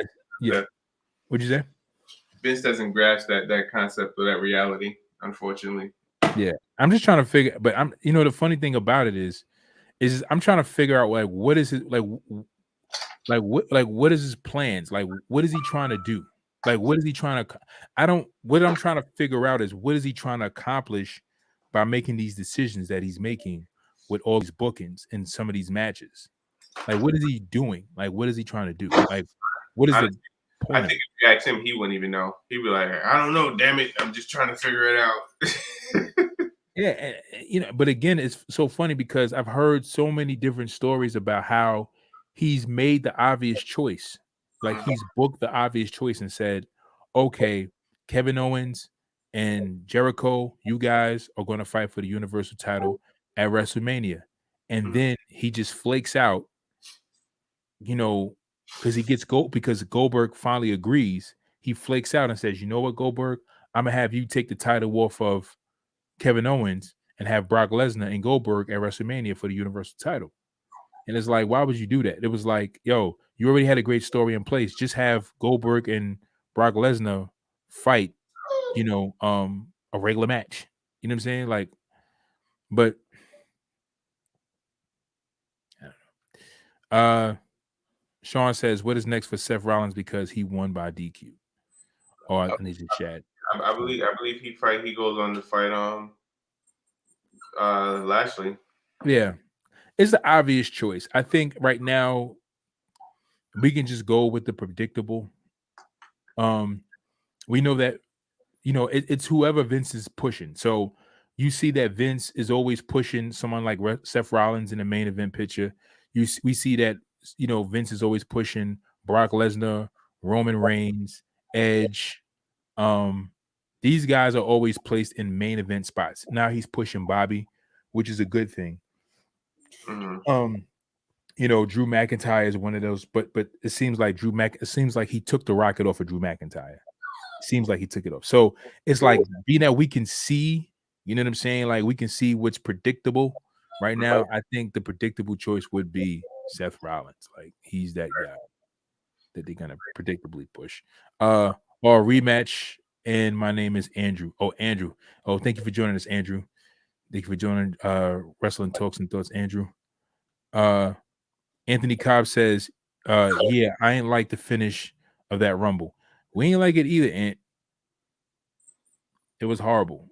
But it was predictable, right? Brock lost. He comes out as number 30 and he wins the Rumble. It was what it was.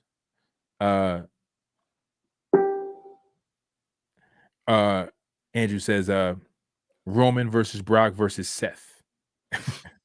Oh, rematch from that would be different. But then now you go back to leaving the door open to what happens with Lashley, because now you put Seth in that match, you really have to bring somebody back to fight Lashley to have a sort of high profile match. Yeah, I'll be honest with you. To be honest with you, if Roman fights Brock right at WrestleMania and Roman wins, I would be happy with that. I would prefer Roman to win over Brock. Brock got booed last night when he came out as number 30. They booed him. Because everybody knew. Yeah, they was like, boo. They was just like, why are you doing this? And the fans were pissed when Riddle and Randy got eliminated. Like they lost it, especially when Randy got eliminated. Yeah, because Riddle has one of the hottest gimmicks going. And Randy, obviously, Randy's in his whole hometown, so hometown guy eliminated. Of course it was pissed. Definitely appreciate the love. I love your podcast. This is Andrew. Definitely appreciate the love. Thanks for the support. Anthony Cobb says, I need another match with Roman and Seth to happen again. And I'm mad as hell that Elimination Chamber is going to be in Arabia. Yeah, they definitely need another match. And they gotta, and that was the thing. It was just like, it was a great match, but it should have had an ending. Yeah. But because it was like, if it doesn't have an ending, then are we continuing the feud? Are we because again, it might just be exactly what Andrew said, Roman, Brock, and Seth, which is the reason why it ended in a no contest to have a triple threat match, which would be different. But even in that match, I would still want Roman to walk out with the belt. And like Shad said, it also kept Seth strong. Ant says that RKO and Riddle last night was definitely top 10 of all time. Yeah, absolutely. No, he landed it wrong. Well, Drew messed it up. Oh, yeah. I was thinking about that, and I didn't when he jumped off the back of Otis. Yeah, Otis and caught him with that was hard. Yeah, Drew messed up the spot. Like Drew didn't land the correct way. Yeah, Drew didn't mess up because Drew was mad because he wasn't winning WrestleMania. He wasn't winning the Royal Rumble. That's why he was like, I'm gonna botch this RKO up. He says, then who faces Lashley? So that's what we're trying to figure out, but we think it's more than likely gonna be Seth. Because he's on Raw. What if Seth wins the Elimination Chamber and then it is a big comes as a 3-way. So what if it comes as a 3? Yeah, and that could be the case. I would prefer a Seth. I definitely would prefer that idea, the Seth, Roman, and Lesnar situation. That would be better. Anthony Cobb says they are killing Drew. I thought he was on the injured reserve. I thought he was too. But I think Drew's pushing himself out there. He probably pushed himself out there because he wants to be considered in the main event picture. But I thought it was cool at the end. Him and Brock Lesnar had that stare down because Drew eliminated Brock Lesnar. But we all knew that Lesnar was going to dump him out the ring. Just get out of here. You had your little Claymore kicks and your Glasgow kicks. Glasgow kisses. Now it's time for Brock to be Brock. Vince be like, if you can walk, you can fight. Right. That's how Vince really is. Yeah, he treats him like he treats him horrible. Bobby versus Big E and Edge. I want to pose to Bobby versus Big E, but Edge, no. I think Edge is done. That might be the match. I forgot about Edge, so it might be Lashley and Edge to give Edge his another big moment, to give Edge another title run, because Edge wants another title, and he's another one that Vince is loyal to. So you don't let him take it from Roman, but you let him take it from Bobby. So yeah, that's who goes on the Mania. I forgot about him. Horrible. All right, if you guys are watching us, please share the live with your face, share the live on your feed so that you can allow your wrestling buddies to see it, so they can join in on the conversation talking about the Men's Royal Rumble. Who is going to be Bobby Lashley's opponent? Just talking about the Rumble, just shooting ideas. If you guys are joining us live on YouTube, give us a thumbs up, drop a comment in the comment section below. Or Edge and Cena. Or Edge and Cena the last match ever. Or Edge and Cena last match. That would be cool. That would be dope. That would be dope if Edge and Cena had a final match together, because they had that great feud. It was a good feud. I wouldn't say great, but it was good. It could have been better if Edge would have won more matches. Not against Cena. You said what? Not against Super Cena. Not against Super Cena. I'm looking forward to Austin Theory versus Shane. That'll be dope. Right. That'll be dope. That'll be crazy. It'll be interesting. Like, Vince proposes, I want you to fight Shane. Yeah, son. Yeah, right. Oh, fight for the right to be his son, right? Legitimate son. Right. You're right. Who wants to be Vince McMahon Jr. Anthony says it's going to be Lashley versus Cena at Mania, Riddle versus Randy, Theory versus Shane. I can see Riddle versus Randy. All right. D-Star says Lashley's opponent will be the winner of the Chamber. I'm guessing either Big E or Seth. Yeah, right. It's going to be the winner of the Chamber. More likely they're going to... I forgot about that too. I forgot the Elimination Chamber too. Right. I miss Jon Moxley, a.k.a. Dean Ambrose. It'd be interesting. I thought Dean... I wouldn't... it's interesting. I think that Dean would somehow, some way just pop up. He'll pop up somehow. Later on down the line in the years to come.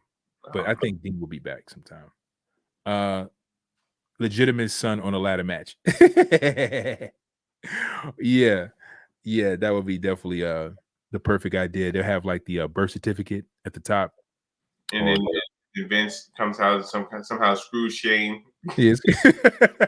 Screws Shane, like, right.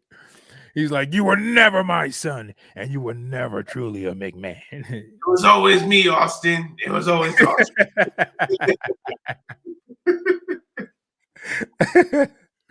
It says, when does his contract end at AEW? When does Dean Ambrose contract end? I'm not sure. I'm not sure how long he signed on for, but I know he signed on for a long time. That was a long time. He's an invested superstar, because I believe that not too long into this year, he's probably going to have a match with Page, Hangman Page, for the title. He's going to circle back around to the heavyweight championship more than likely, but he's one of the invested superstars. I'm sorry. Let's see. Yeah. And it says with Dom as a special guest referee. Are you talking about Dominic? Dominic Mysterio. You know what's so funny? Dominic Mysterio coming out in the Royal Rumble to help eliminate Omos. It was like what are you going to do, bro? You weigh like 65 pounds. He like, you see Dominic running out like, I'm like, what are you going to do? Like, still like, like 65 pounds. Let me see. Oh, my bad. Ant says Moxley is locked forever. Yeah, he's locked. Yeah, he has a big contract. Whoa. No, he doesn't. Yeah. Okay. Moxley only signed a 3-year deal. And he signed this deal on May 25th, 2019. So technically, his contract is up in May. Oh, wow. Right in time for SummerSlam. Right in time for SummerSlam. I definitely see Moxley going back to WWE. Moxley would not pass that opportunity up. I don't. It depends on the writers. If the writers and they can promise him a lot more than what they're doing, and obviously a lot of money, I can see him doing it. But if with the current structure how it is now, I can see him staying with AEW. Yeah, definitely see him. Yeah, that's true. But he's gonna come back on the terms of it has to be right. D-Star says if Russo was still around, he would do a Vince's son on a pole match. He would. He would. Andrew says, I want to see another Hell in a Cell match at WrestleMania. Yeah, we haven't had one of those in a while. That would be dope. We haven't had one of those in a while. Anthony says, I'm not going to lie. I thought Vince was going to be number 30. With Vince, you never know. But he says, Ant says, but he ain't going back to WWE. He said he not. Oh, he said he's not? Nah, if that money's right, I feel like if that money's right, he gonna be like Shawn Michaels, who said he retired, and them Saudis was like, "Yo, we give you $2 million just the rest of the match." You seen Shawn be out there shaking his butt, doing his little dance, coming right out to that ring with whoever to fight that match. $2 million for a match? What? The money's right. He gonna come back. And then there's so much history and so much great story to tell between him, Seth, and Roman being, top stars. But, Dean was already a top star when he left. He had the heavyweight gold. He left, he'd been to the top of the mountain. So when he left, it was prime. It was a good leave because for him, he had more leverage in his corner and in his court because he had just lost he had lost the title a few months prior. And he was like, I'm out of here. And he leaves. So for him to be a top star in AEW, I think what Dean would probably do is get the title again in AEW, and then in that moment or after that time, after losing that title, he'll probably try to sign with WWE and work a contract with them. Andrew says, do you know when they are going to post the tickets for WrestleMania Access on sale yet? Nah, not sure. Not sure. D-Star says, if Brett, Hogan, Warrior, etc. comes back to WWE, Dean would too. No, absolutely. Absolutely. If that money's right and the timing is right, because Dean is not going to always be happy with AEW. And not only that, again, even though WWE is in a crappy state as far as storytelling and booking, WWE is still the top of the mountain no matter what, because they have the most branded influence as a wrestling promotion. So, regardless of how crappy the storytelling is, the WWE title is the pinnacle. The WWE title and the Universal titles are the pinnacle of wrestling entertainment. And says, did you see AJ Styles do the HBK pose last night? Yes, I seen that. I was like, this guy's funny because he came in at number 1, right? Yeah. So he did the Shawn Michaels pose. But now something we didn't talk about the botch by Kofi Kingston. Oh no, I spoke about that. Oh, you did? Okay. Well, yeah. You can talk about it. No, you can talk about it. No, that's fine. So there was supposed to be a big spot in the Rumble with Big E and Kofi, but Kofi kind of messed it up by, having his feet touch the ground, and then the slow-mo instant replay kind of didn't help. So right. It's like, damn, Kofi. Yeah, it's like back to the showers, kid. Right. And says, I think Shawn versus Styles is about to happen. They're only 15 years too late on this one. It's not gonna happen. Shawn is done. Shawn already knew he messed up by fighting in Saudi Arabia and how he got canned for his performance in Saudi Arabia. Pretty good. It was just bald Sean I couldn't get into, but as far as his in-ring ability, I mean, he still was all right. Yeah, I mean, well, I didn't watch the match, but I heard it was bad. Oh, I mean, it was bad, but it wasn't on Sean's part. Sean still was pretty good. Yeah. So who was Kane was was a little sloppy, and of course, you don't wrestle for years or your timing is off, but Sean wasn't bad. Yeah. So I believe Andrew's asking about the WWE Access for this year. Not sure. I haven't looked into the WWE Access to find out exactly when the tickets will be on sale. Because I was never really into like the WrestleMania Access thing. But not sure. He also says I want to see AJ Styles versus Edge at Mania. That would be good. AJ Styles and Edge. We do need one of those, sleeper matches or one of those dream matches. So AJ Styles versus Edge at Mania would be dope. D-Star says, speaking of Styles and Michaels, who do you reckon is the better in-ring performer? I gotta say Styles. Styles or Michaels? Who is the better performer? Jay, I would like to hear your opinion because you were definitely one of those new generation guys. Styles. I mean, what? Heartbreak without a question. You said who? Heartbreak Shawn Michaels. Jay's going to say Shawn Michaels for that one. D-Star. He says Shawn. I think out of both performers, who's the better performer? I know who you're going to say. Dolph Ziggler. Yep. All right. I knew it. Yeah, you already know. Dolph Ziggler. Anthony Cobb says that spot was dumb. There was no way he was going to land that. I don't know what Kofi was thinking. He did it before. Yeah, I was saying he did it before, so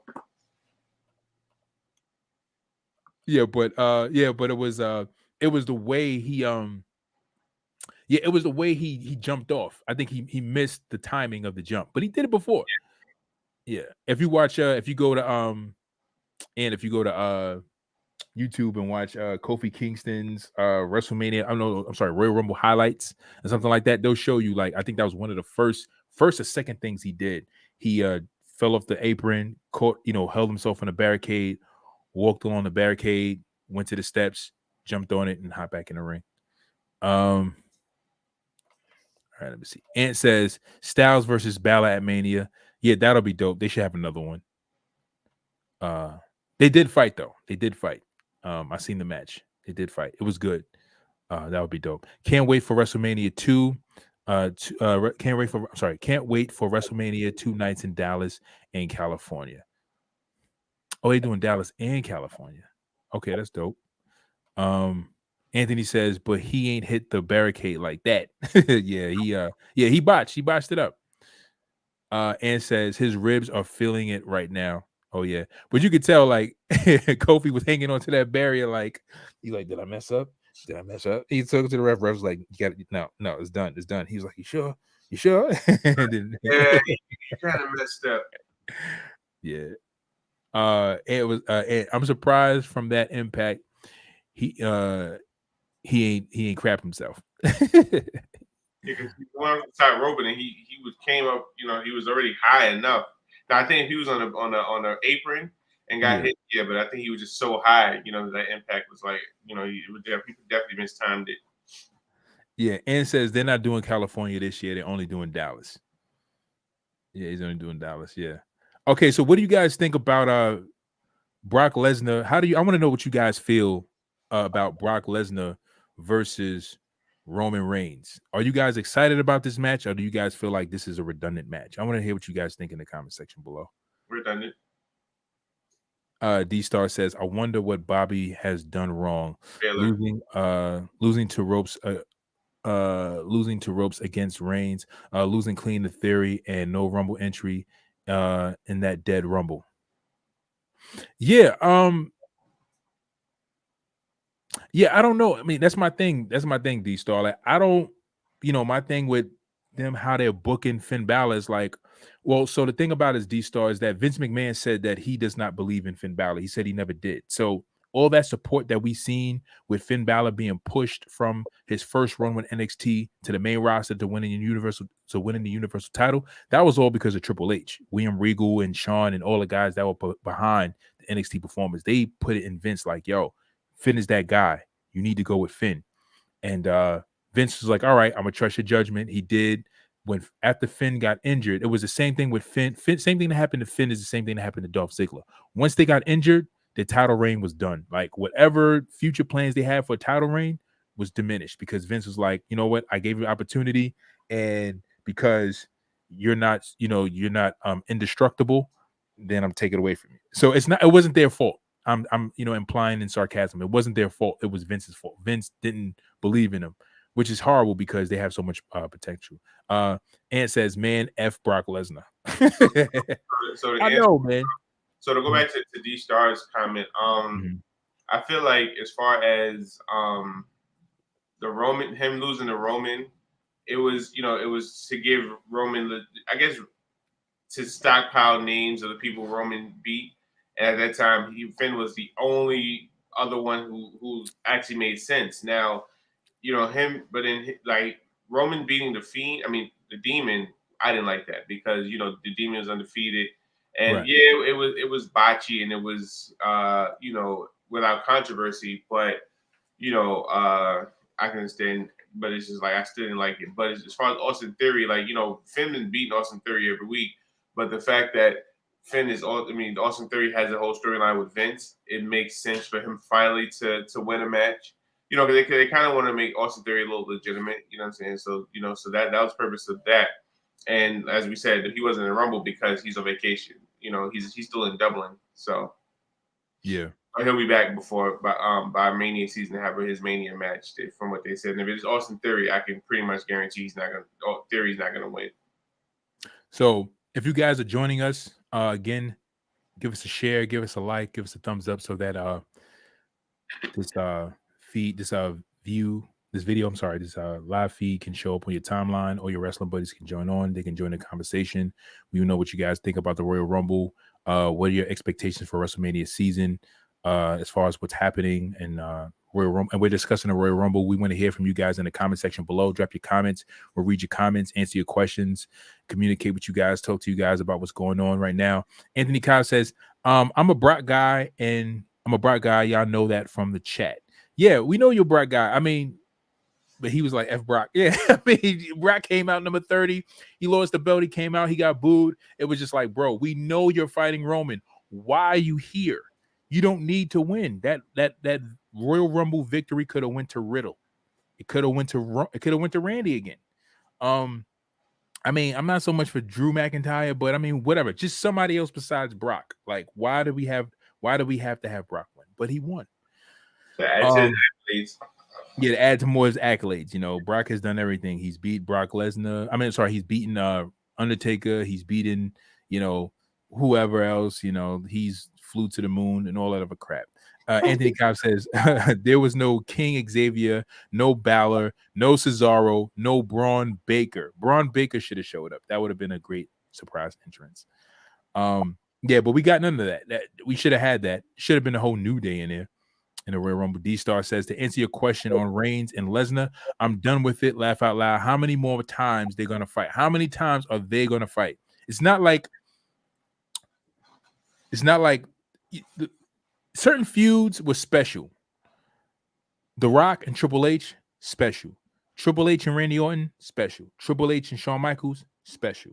The Rock and Austin, special. The Rock and Jericho, special. The Rock and Cena, special. The Rock and Hogan, special. But it's how they did those feuds, how they did those matches. And some of those matches were they just had two matches. Some of those feuds were only 2 matches. Some of those feuds were 3 matches. Some of those feuds were 5 matches. But it's how they did it that made the how they told the story was believable. With Roman and Lesnar, this needs to end. This needs to stop now. Anthony Cobb says, but I'm tired of Lesnar ruining everybody's Mania. I used to be here for it, but this Roman versus Brock stuff got to end. I don't want to see it in 10 years from now. It's got to end with Seth pinning both of them on a pile. That's true, and it has to end. This has to be the last one. But of course, Vince, keeps downplaying the people on his roster and not giving them the proper pushes that they need, which is why we don't get a variety in storyline, and we don't get a different mix-up, and we don't get better storytelling. Who is going to win 2023 Rumble? I'm going to tell you who's going to win. Roman Reigns. He's going to win. Yep. He's going to win. And we say that jokingly, but predictably, because that's more than likely the choice. Anthony Cobbs. It should have went to Funaki. It should have went to Funaki. Funaki would have been a better choice to win that Royal Rumble. I would have put my money on Funaki. He should have won. CM Punk and Y2J special. Yeah, those are special feuds, man. Though we seen those guys fight. That WrestleMania match with CM Punk and Y2J was one of my favorite WrestleMania matches, by the way, too. Special feud, great storytelling, great promo work. That's why it worked. Roman and Brock Lesnar, and we know the reason why Roman and Brock Lesnar is kind of tiresome is because the reason why the Roman and Brock Lesnar feud was even built big to begin with was because it was to build Roman up as a legitimate competitor to beat Brock Lesnar to have him be put over as a star. But when that didn't happen the first time they fought and Seth Rollins had to come out and save WrestleMania, it kind of tainted that feud a little bit. So, when they started to kind of build on them to fight throughout the year, it was like, yeah, let's have Roman finally beat Brock. And then there was all this BS in between it and whatever. So that the feud is really tainted, truth be told. I'd rather see Veer Mahan versus Veer Mahan. I'm sorry. I'm trying to get back to the comment. D-Star says, I'd rather see Veer Mahan versus Reigns rather than Lesnar. Anthony Cobb says, again, if you guys are dropping a comment in the comment section below, just put your name there because some of you guys are showing up as a Facebook user, so I'm not able to see your name, so I'm going to shout your name out when you drop your comment. Anthony Cobb says, Corey Graves is going to win next year's Rumble. I hope he does. Anybody but Lesnar and Roman. Sean Key says, Anthony Cobb's Xavier hurt, but I was shocked.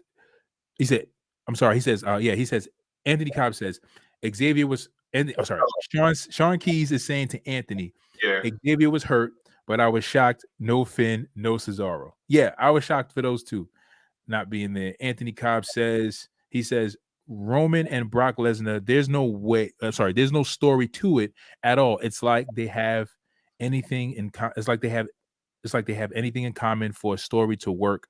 Like there's no story, and all hood feuds have good promos and story. Yeah.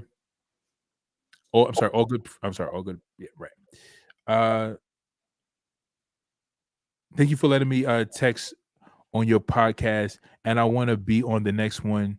And can I talk on it next time? This is Andrew Lucata signing off. Yes, Andrew. Yes, you can come on to our next podcast. Next time we go live, we will post up on Wrestling Talks and Thoughts the page in the group. Just join the group, and we will post it next time we go live. Just inbox me, and I will send you the invite and let you know next time we go live, and you can join on and join the podcast and talk with us live.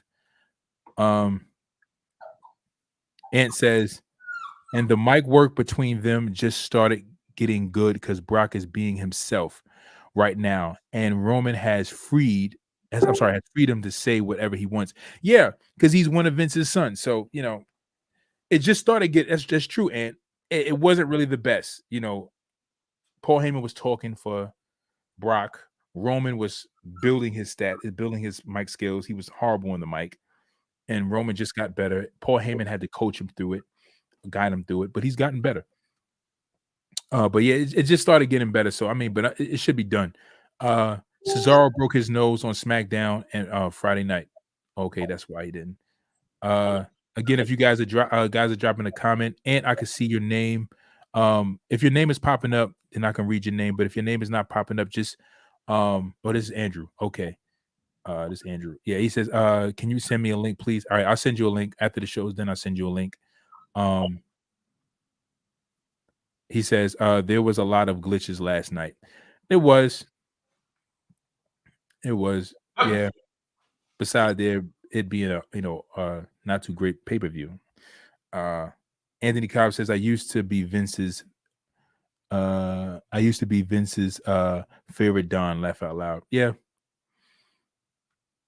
But you guys have any more thoughts concerning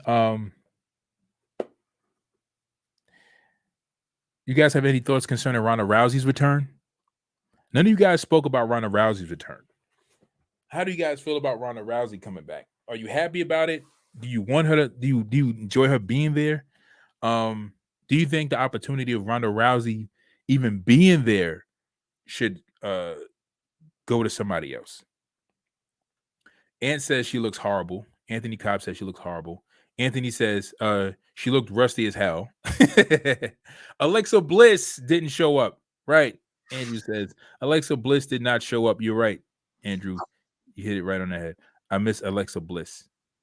Alexa Bliss Alexa Bliss needs to be in a heavyweight title picture. We need somebody else fresh. We need Becky Lynch and Charlotte Flair to move away from the title picture, and we need to build more stars. They need to continue building on Bianca Belair. They need to continue building on Rhea Ripley. Now Alexa and Becky would be dope. I forgot about Alexa. Yeah, that'll be dope. Even Alexa, I was enjoying Alexa and Charlotte feud. I thought they were going to build more on it, but they just Charlotte, won the match and then ripped up Lily, and that was it. Now killed Lily and killed Alexa in the same time. Right, ridiculous. Anthony says her timing was way off, and that should have went to Bailey or Asuka. No, it should have absolutely. All right, Angelo Cottison's is link. All right, all right, Andrew, I got you. He says that's my Facebook account for you to send me the link. I got you. Anthony Cobb says the crowd was here for it because her and Shayna was in the same ring.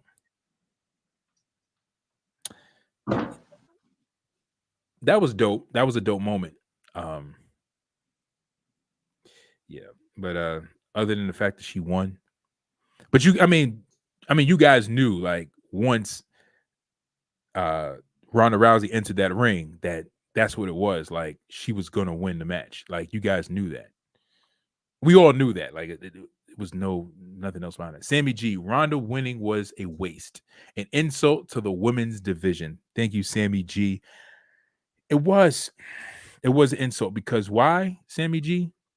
And you said it right, because you do all this time, you spend all this time having these women come out there and wrestle and put all these.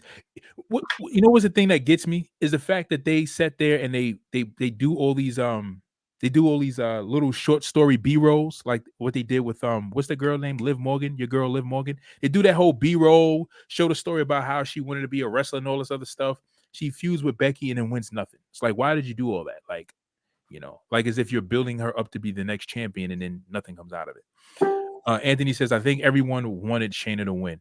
I wanted Shayna to win. Shayna winning would have been a better choice than Ronda Rousey, but they went with Ronda because they feel like she's a draw. She draws money, even though she's probably going to get booed within the next 2 weeks or maybe the first appearance on Raw or SmackDown, because she's going on SmackDown. Anthony says, I hate her theme music. Yeah, I hate it too. It's kind of goofy. Good song, but old school song, but just. Sean Key says Charlotte didn't need to be in the Rumble to set up their match. Exactly. Exactly, man. Like, why are you here? You already have the title. You already beat Asuka. You already broke Asuka's undefeated streak. You've been the champion for the last 9 months. Why are you here? You're a multiple time, women's champion. You had 13, 14 women's title reigns. Why are you here? Why? Jesus Christ. I mean, it's going to be the point that she's going to be in the ring wrestling herself for the title and win the title and then wrestle herself again. It's like, it's going to be nobody else to beat but herself. She's going to have a mirror match or something, whatever. I thought Jon Moxley was Bane and Seth Rollins is the Joker and Roman Reigns is Batman.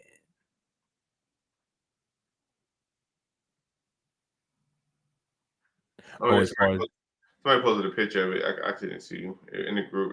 It was kind of interesting. Oh, okay. Oh, you mean as far as like what they were wearing? As far as gimmick look wise.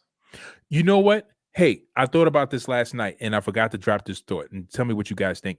Don't you guys think it's quite interesting that they had a Roman Reigns versus Seth Rollins match at Royal Rumble not too far after Dean Ambrose got out of rehab? No, I think it was coincidence. You think it was coincidental? And then Seth Rollins come out with the whole Shield garb. Yeah, but that was more to get in Roman's head because all month, like I said, the whole week, weeks prior, Seth been claiming of what he did to Roman and how he broke up the last promo they had on Friday. He was talking about how he broke up the Shield and it was the best thing he ever did for Roman and so I think it was just coincidental. But like I said, even Seth every promo he shot was basically leading back to the Shield. Like he's like, yo, you have the Usos holding you up just like me and Mox did. Then the promo he had where he last Friday when he said he hit him in the back, and he broke up the Shield. So yeah, him coming out with the Shield uniform was definitely legit, but it definitely was coincidental. Yeah, it was very interesting timing, I would say. Yeah. Interesting timing. Let me go back to the comment section. Ant says, and the way she eliminated Flair was so corny. It was very flat. I was like, she just like tossed out the ring, like, we're not going to do all this. Just get out of here. Right to WrestleMania. Sean Key says, really? Or Ronda win? Really? Or Ronda win? But I think Becky will face Asuka at WrestleMania. Yeah. So let's hope for it. Let's hope for something different. But that'd be interesting. Anthony, I hate Ronda more than I hate Flair. I wouldn't say that. Ronda, honestly, Ronda's like Becky. we missed, like, she was gone, so she's back. So we missed her. Like, yes, Ronda's back. And about a couple weeks, we can be like, yo, go home, Roger. You know what I'm saying? Like, go home, Ronda. Yeah, that's how it's gonna be. That's how it's gonna be. She's gonna get booed. Of course she is. Her and Brock is gonna get booed. They're gonna get booed. They're gonna boo him out the building. Well, I guess you can look at it like this. This is the first time ever that two UFC fighters won the Rumble in the same year.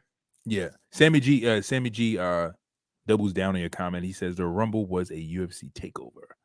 Yeah. It was. Yeah. So, it's funny because, Brock Lesnar has not been cheered for. Brock Lesnar gets cheered. When he was heel, he was being cheered, especially when he's beating the hell out of Cena. I enjoyed that a lot. That was one of my favorite matches because Cena got the crap beat out of him. But for that time, because Cena was always being put over, like how Roman and Brock is being put over. But Roman deserves it. Roman is fitting for the moment, but Brock, whatever. But for the big pop that Brock Lesnar was getting, right? I think that kind of smeared it a little bit for him to come out at number 30 because it was like the quote one of you guys who commented in the comment section it was a slap in the face, for just for all the other competitors who were competing when that spot could have went to someone else. Why? I'm talking about the outfits. Oh, you talking about the outfits last night, or you said you're going to send me the picture, right, Jay? Yes, see. All right. Let me get this picture. Oh, okay. All right. Let me see if I could blow this picture up. Okay. All right. So let me share it.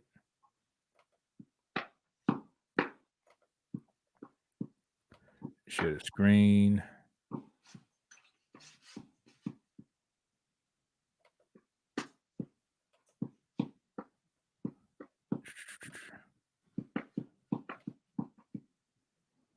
Here we go.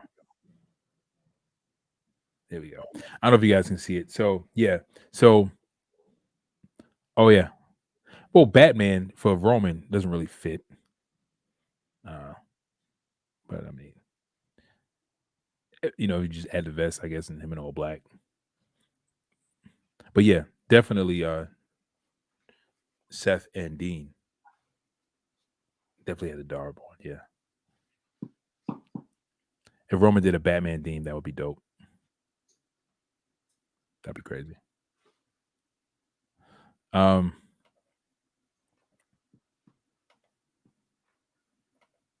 me go back. Yeah, what else we got here? Comment section. I want to see him do it again. Wear the outfits. Or do the shield thing again. Ronda's pop was bigger than Randy's. He from St. Louis. I don't think so. I think Randy pop was bigger. No, I mean I'm gonna go back and listen to it again because Ronda did get a huge pop because it's something different. But right, yeah, but I'm gonna go back and listen to it. Yeah, you're probably right, Sean. Probably right. I want to see Shine Down play at WrestleMania. Whose theme music is that?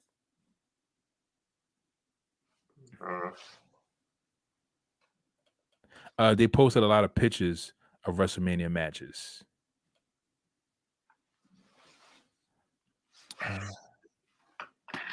Who posted the pictures? Let's see.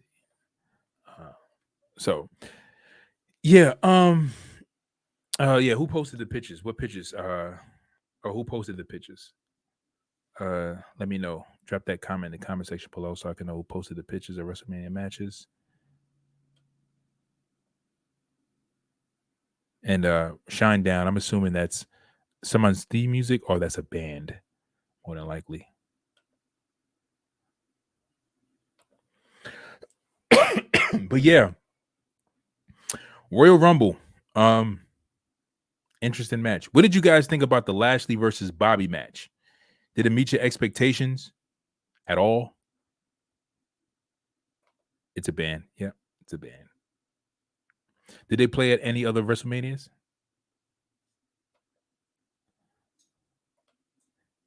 And did they do anybody's theme music? I would like to know. So, what did you guys think about the Bobby versus Lashley match? And do you think they should have another one to really completely solidify the feud? Ant says Lashley versus Brock was good. Yeah, I definitely enjoyed that.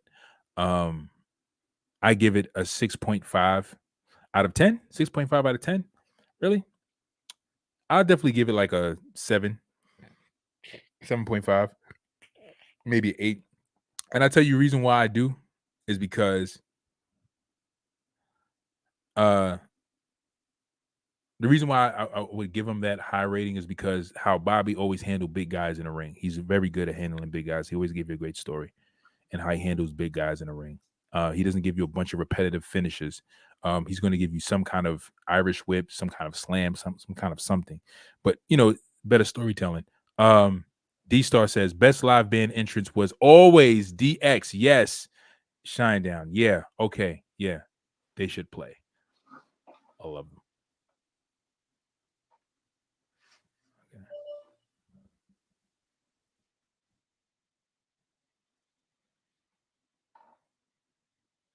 So Shine Down is the band who did the DX intro. Yeah. Okay.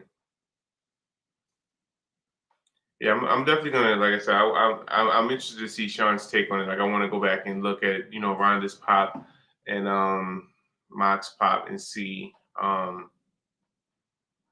see who got the bigger pop. But I'm definitely gonna go back and check it. Okay. All right. So we're about to end in a few minutes. We're gonna take these last few comments and we're gonna sign off. I sent you the pictures on Facebook Messenger. All right, let me see. A second. see. Here we go.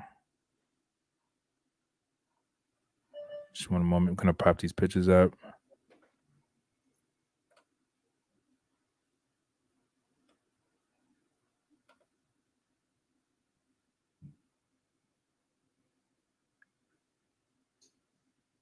Oh, okay. I see what you're doing. Okay, I see what you're saying. All right, let me see. Hold on a second. All right, hold on a second. So, let's see. All right, so hold on just one moment. Share this real quick.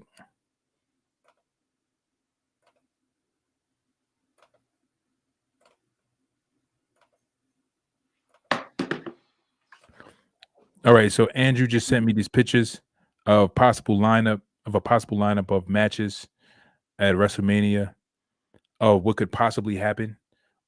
This will be interesting. Drew McIntyre, Bobby, and Brock would be pretty good. That'll be something different. It'll be better. That'll be pretty good. Can't even lie. That'd be interesting. Big E versus Edge will be new and different. Behind it, but I don't know. I like Big E, but Big E's not that great in the ring. Big E's good, but I would prefer to see Edge versus either, like we said, Lashley or AJ. yeah.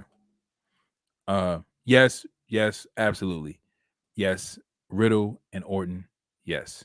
But it could have played. The thing about it is, this could have played out at Royal Rumble had they been the last two in the ring.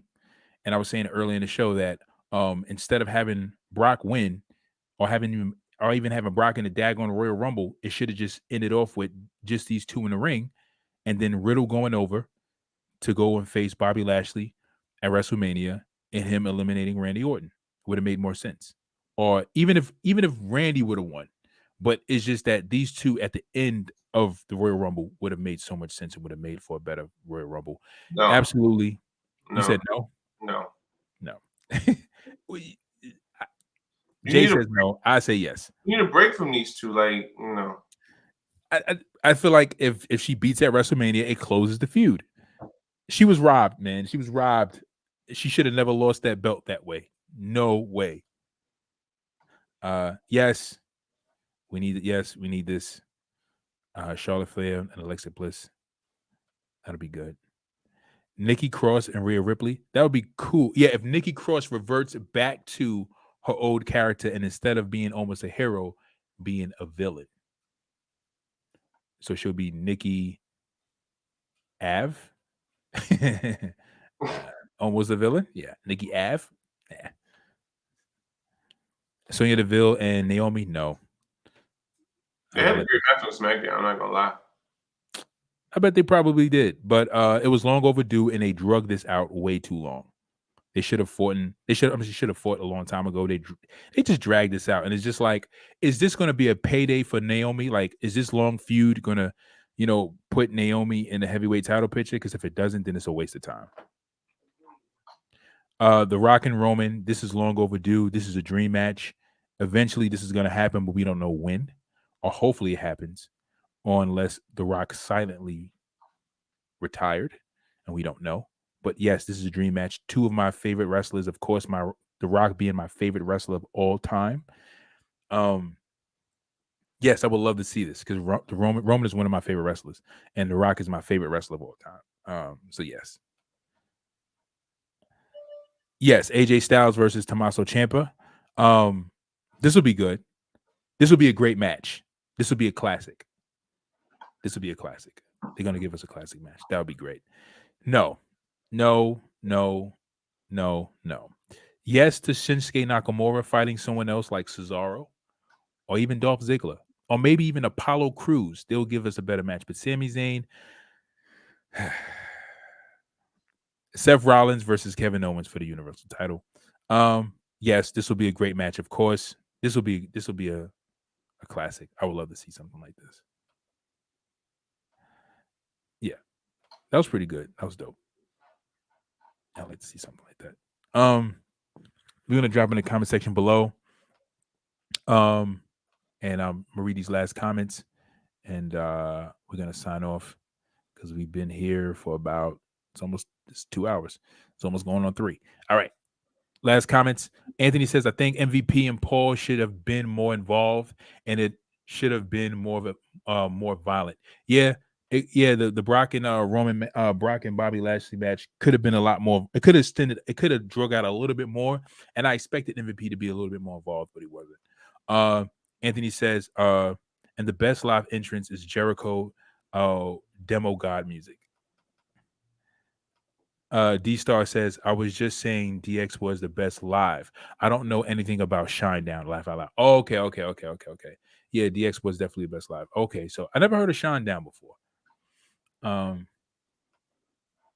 Anthony Cobb says, Candice LeRae got booed. She did get booed. Anthony, you mean Summer Rae? Oh, Summer Rae. Yeah, she got booed. Yeah, nobody cares. She didn't do anything. Like, what did she do? She's a legend. She didn't do anything but dance with Fandango. I mean, like, of course she gonna get booed. Like, you didn't do anything but just look pretty. And I think she wrestled, but they were quickly forgotten matches. Kelly looks like a fine after-school teacher program employee. She does. She did. She can't wrestle, so that's all she is good for. Yeah. Is she a teacher? Okay. She's a fine teacher, but she's not a good wrestler. Yeah. Anthony Cobb says, not here for Big E versus Edge. Yep, me either. No. Yeah, Big E versus Edge. Big E needs... Yeah.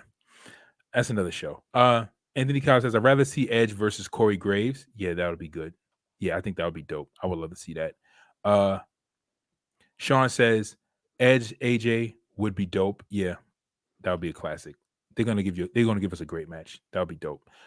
Sean Key says WrestleMania makes Bianca winning coming full circle and worth the SummerSlam squash. Right, exactly, Sean. That's what I'm saying. No miss Paige and A. Lee. I'm sorry. Facebook user, I think this is Andrew. He says he doesn't miss Paige and AJ Lee. No miss Paige and AJ Lee. Yeah. So AJ Lee, she's never coming back. She's done. I think she's supposed to go to AEW, but I don't think she's going to AEW right now. She's a writer. I think she's writing she's writing for like comic books. She's wrote like a comic book, and she's doing a whole bunch of writing. I think she's done with wrestling altogether.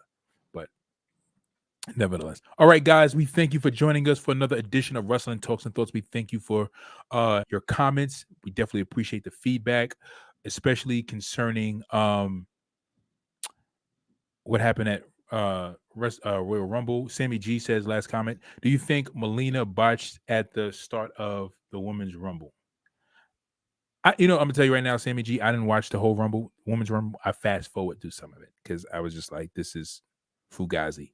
I can't watch all this, especially when knowing that Ronda Rousey was showing up. But do I think it was a botch? Probably was, but I'll check it out because you mentioned it. But we thank you guys for joining us. If you guys are catching us on Facebook, please hit the subscribe button. Give us a like. Give us a thumbs up. Drop a comment in the comment section below. Share this video with your friends who are wrestling fans so that they can join in on the conversation of wrestling. We want to know what they think about what is happening with our superstars and what is happening in WWE and what the heck are they doing? Where are we going from here? What's happening? What are and we want to know your thoughts.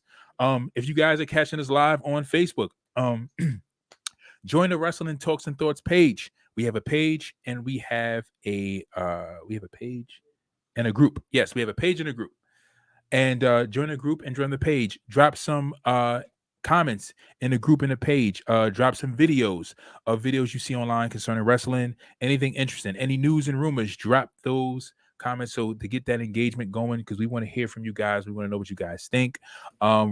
If you get a thumbs up or you get a comment from the Wrestling Talks and Thoughts inside the group or the page, that is, that's us, communicating with you guys, talking to you guys, enjoying your post. Drop a post. We want to hear from you guys. We want to know what you guys think. Again, this is Saheem the Dream signing off with Jay freaking Rollins.